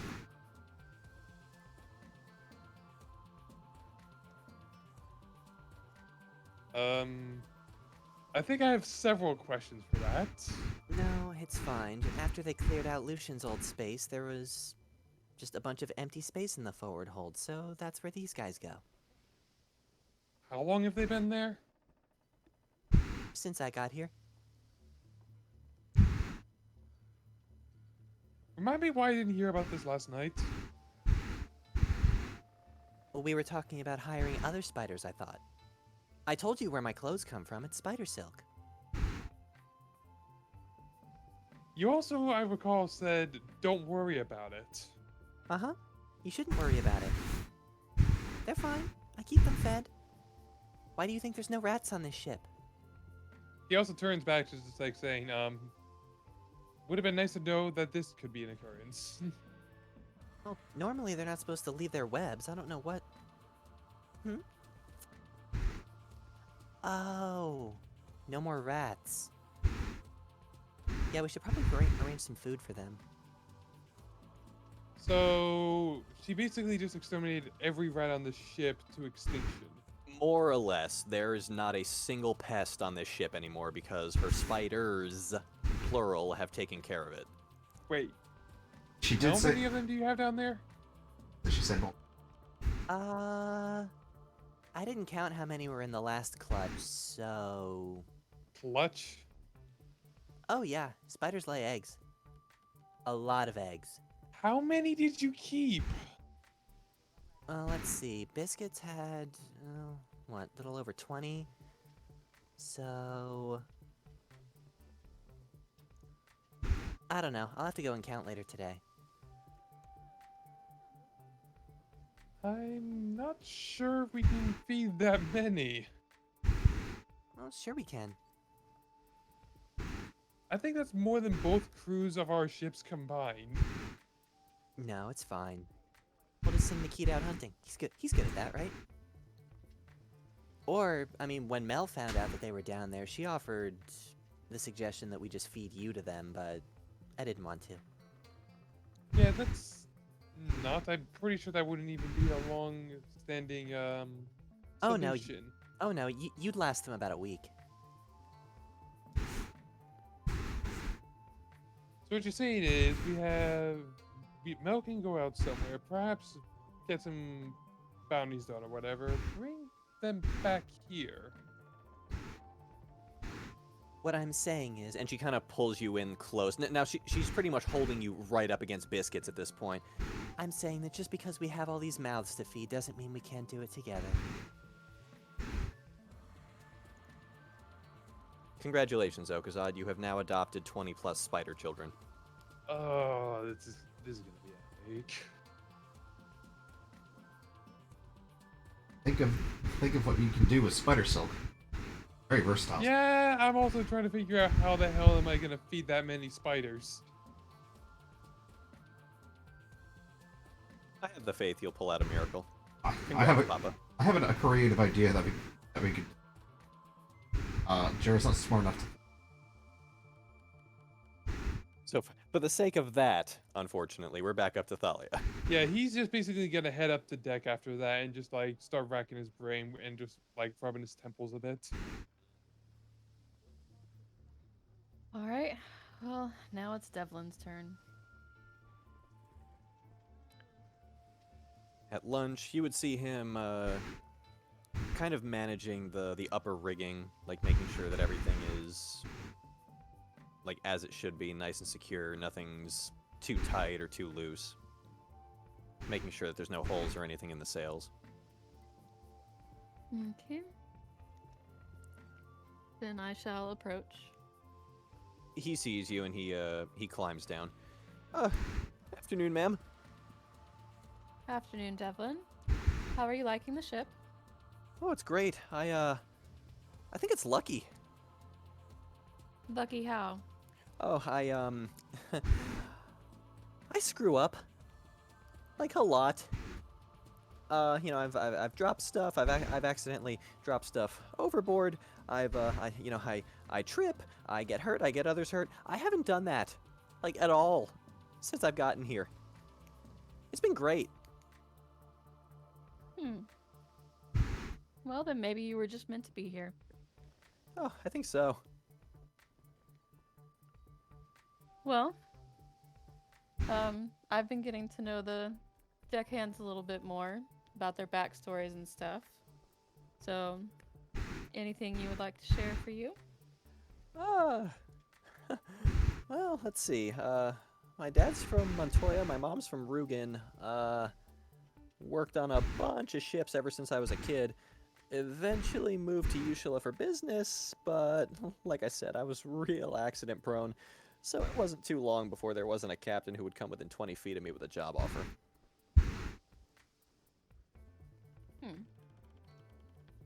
Well, I haven't seen any issues yet. I'm really hoping, okay, and he leans down, knock on all the wood, that you won't see any from me. I'm sure you'll be fine. Oh, I hope so. Well, I won't keep you any longer. All right, then I'll get back to it. I mean, everything's new. Everything's great. I don't think I should have to do anything for a while. Well, then just relax a little bit. Oh, okay, relax. Oh, geez, how do I do that? Like, just lay somewhere. Oh, okay, and you see him slowly, like, crouch down, like, down onto his ass, and then slowly just down, like, just dead planking on the decks, just kind of staring up at the sky, like, oh, okay, oh, I'm doing this. Oh, relaxing. Oh, okay. This kid is wound up tighter than a drum. She looks down at him. Maybe you should go see Ayame for some relaxing tea. Okay. Do I still relax for that? I don't. I'm gonna just keep relaxing. And you see him, like, do little log rolls over towards the door where the galley is. Thalia just sighs. Shakes her head. These are the people who now crew your ship. A very odd bunch. All right, Jura. Well, I gotta nail this since I need 1 point. Yep, even if you roll a nat 1, you'll still... Oh, okay, nat 1, maybe not, but if you roll anything better... Yeah, a 12, you officially have learned the assassination / I guess we'll call it. Alright. Yes, so if you are stealthed and an enemy does not detect you, your first hit against them will be automatic crit. Isn't it with a finesse weapon or my tail? Yes, yes, finesse weapon or with your lashing tail, one or the other. Achaidh. He's probably just gonna see how much more he can work on this alchemy of his, unless somebody else just wants to speak up with him about something that he should probably know. So you're gonna keep up with healing water? Yep. Alright, roll the Arcana. 13, that puts you up at 23. 19. 19. Oh, yes, my quick math just malfunctioned. Alright, then Thalia, round out the day. Alright. So I have talked to everyone I need to talk to. Because this is our last one, right? Yes. Yes. Okay. So I'm going to spend the rest of the time studying those maps that Lucian gave me. Specifically looking for 2 tombs that I know about the, what was it, Saladin and King Yeah. Mahad. Yeah, Prince Saladin and King Mahad the First. Yes, so specifically those 2. And then there's something else I want to do while I'm doing that, because I'm going to do this in my room. Okay. And I'll DM you what I'm doing for your approval. Okay. I already typed it up, so make sure I typed it up correctly. Yeah, okay, so that.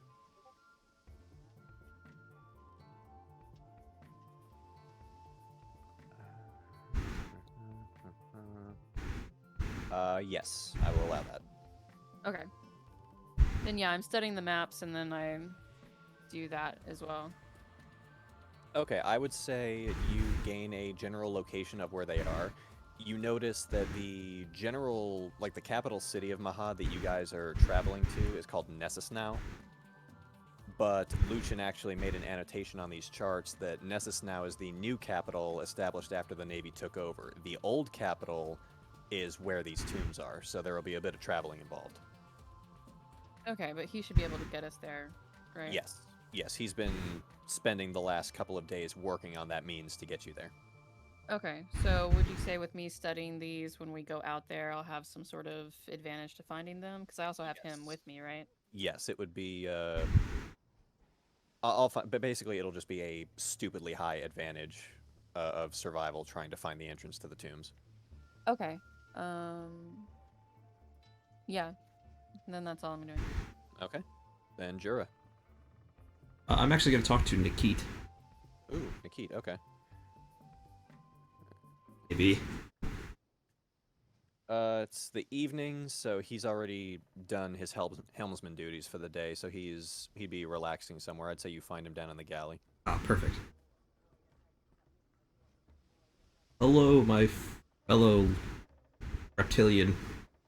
Good evening, Jura. Hi. Alright, I'll be frank with you. I just got a question for you. Shoot. Can you teach me how to prank? Oh, my friend, you're gonna have to be a lot more specific. I want to, just to like what you do with Gar and mess with people, because hey, I want to mess with Gar, but that's for later. That's not my true goal. There's something I just want to get good at it. There's something that we didn't do that, where I'm from. I don't know how to do anything simple or more advanced. Okay, let's see how to start. The reason Gar and I are so good at it with each other is because we know each other. So I guess the first step to any good prankster is to know your target. Okay. So let's see.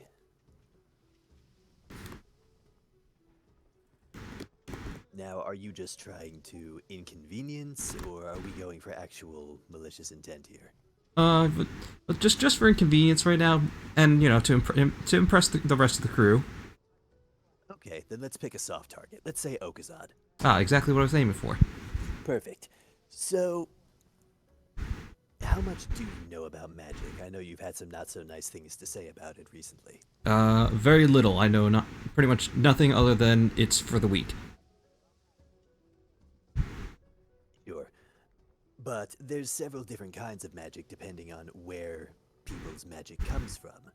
Best as I'm aware, Achaidh, much like Sebastian, it's in their blood. So we cut him. Okay, no, see, now you're veering into malicious intent. That's not really my forte. Okay, sorry, I guess I didn't quite understand what we're doing here yet. But speaking to Sebastian, I do know that both of them Some spells require you to use actual materials for casting. However, most magic users elect to carry something called a focus that what's the word I'm looking for? Circumvents this. So Sebastian's, you know that little phoenix pendant that he wears on his vest? Yeah, I've noticed it. It's very shiny. That's his focus. As long as he wears that, he doesn't have to worry about material components for his spells. Best as I can tell, Achaidh's is that gauntlet on his hand. So if you want to really inconvenience him, I'd say hide that from him somewhere. Of course, you know, if the situation becomes dire and it's actually, you know, us against a hostile force, give it the fuck back, but... Good to know. That's a good way to start, I think. Well, I think that would be a pretty good way to start. You get... Or, another one that I actually did to Gar on the Hoodwink one day. So you go under the floorboards, like right where he gets out of bed, right? Okay. You remove the supports from under the floorboards, so when he gets out of bed, he falls right through the fucking floor. Oh. Have to let the lady he sleeps with know, so that way she doesn't step on it by accident. Oh, it's fine. Just do it on his side of the bed. Yeah, but what if she goes on there for some reason? You don't know what they do. I don't know what they do. That's true. She'd have to be in the know. Also, Pork, that man is a genius. You weren't here for it, but he actually painted a 1-to-1 scale, half-naked picture of Achaidh that was enchanted to say, "Oh yeah," every time a sex noise was made in front of it, on Achaidh's ceiling, right above his bed. It's the kind of magic I think I could support. Something like that. Something that makes fun of him. See, not exactly for the weak. It can be used for good, my friend. And he kind of pats you on the shoulder. It can be used for so much good. Yes, I'll try my best. I'll start with the floorboard thing and see how that goes. Let me know. I might have some more ideas for you later. Thank you, Master. He gives you a sagely nod. Achaidh. I think he's just gonna focus more on actually getting this heliomancy up and running. Alright, then roll me that Arcana. I think it's how all the lizard people are just a bunch of jokesters. 24. There's not even a nat 20 there too. I mean, you're making progress, so that's good at least. I know, but there's a difference between making progress and making progress faster. But with that, as you all turn in, you notice the air becomes significantly drier as you approach the desert region of Loviena. But before the morning of your approach, in the dead of evening, Thalia, I need you to roll me one more perception. Okay.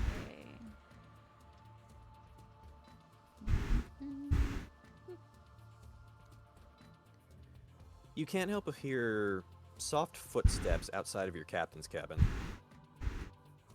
My cabin? Yeah. Okay.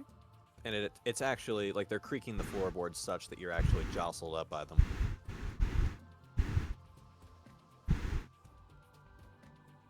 Okay, so I guess I'll go to the door.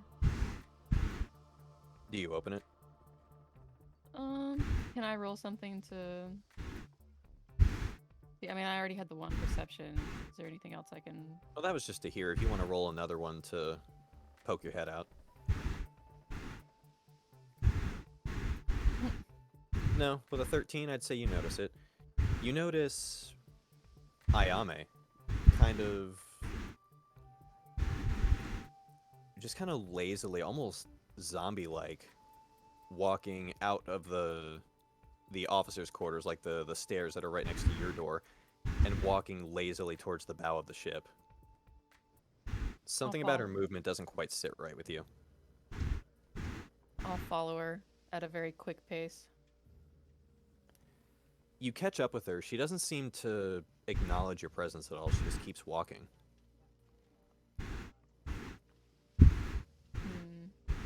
But you do notice it's held very lazily. Her arms are slacked down at her side. But she does have her shakujo in her hands. The 4 rings that are on it are all stuck towards the very tip, like the top, and it almost looks like her hand is pulling the rest of her body. As she walks up to the bow of the ship, you notice her shakujo kind of points dead in the direction you guys are going, and her tail has a slight... You could swear, maybe it's just the reflection of the moon off the water, but her tail has a slight red outline, like the sheen of her tail glows red as the light catches it, and that seems to point back towards the direction you guys came.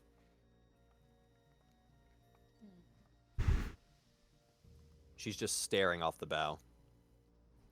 Could I roll like a Arcana, Insight, or... I'd say insight for this. Oh, God. Yeah, nothing doing. You do see that she still hasn't acknowledged you, though. But I will ask you give me one more perception, now that you're right up on her and she's stopped moving.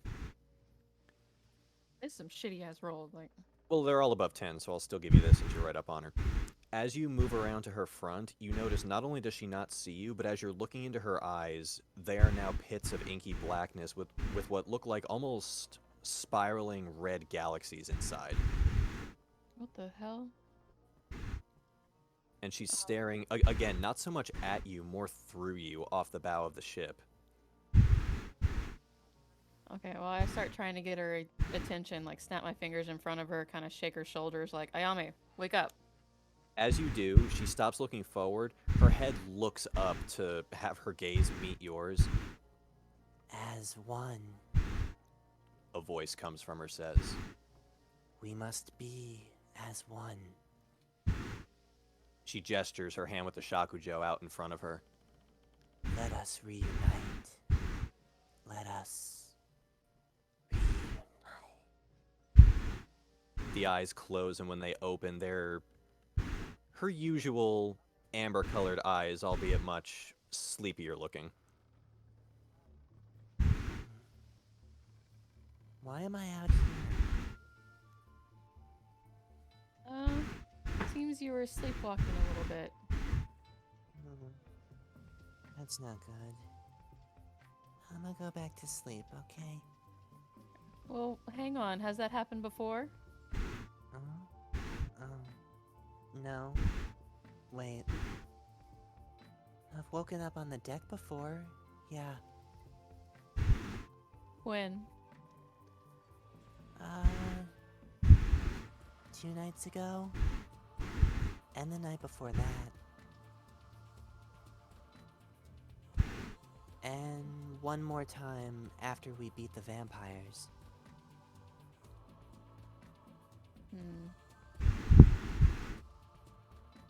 Is there anything I can roll for that?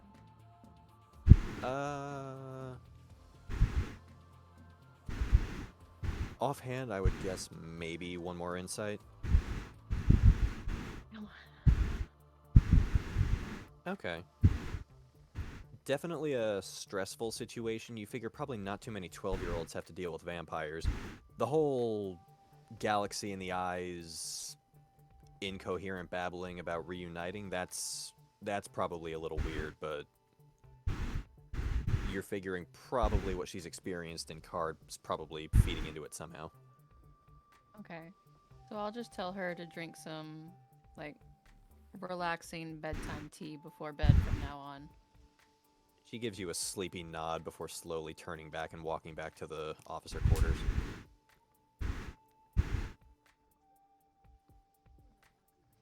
Other than that, there doesn't appear to be anything going on. 4 appears to be at the helm at the moment. Okay. Can I look off in the direction she was pointing? It's just to Mahad, right? Yes. As you look, you're actually... It's about 2 in the morning now. It looks like you're maybe a couple hours off. Okay. So by sunrise, you'll be at Nessus now. Okay. I guess I'll just go back to bed. All right.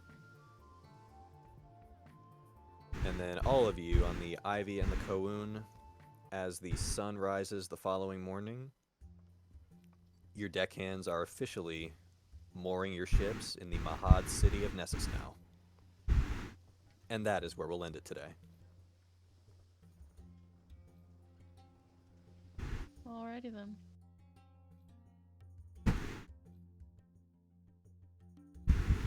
That was a nice little slice of life. Got some skills, got some exposition. Yeah. Progress. One of our longest sessions in a while. Yeah, might have to find a way to expedite the sea travel now that I've made it take a little longer. Well, that's why I kept doing like, oh, I'm just sleeping. Try to. Yeah, that's also kind of why I just like said, okay, you know what, screw this. I'm actually going to be using this to actually prepare other stuff for the future. Yeah, like if you, so I would say if you guys have some stuff that you were interested in doing, just let me know ahead of time and say like, hey, I'd like to use X amount of my actions to work on this. Since this is a relatively new setup, I imagine it'll take us a time or 3 to make it all, nail down, make it go all smooth and quick. Yeah, because I assume if none of us really have anything, we could just skip the days and say, hey, it's been 3 days. Yeah. Or if only one person has something they want to do, then I can focus exclusively on them. Yeah, that works. But yeah, 24 days into the journey, and we are now in the desert. Yay, desert. But yeah, if there was nothing else. I got nothing. I don't think anyone. Alright, then I guess we will see you next time on Sin's the Hero's Tale. Yes. Bye-bye. Goodbye.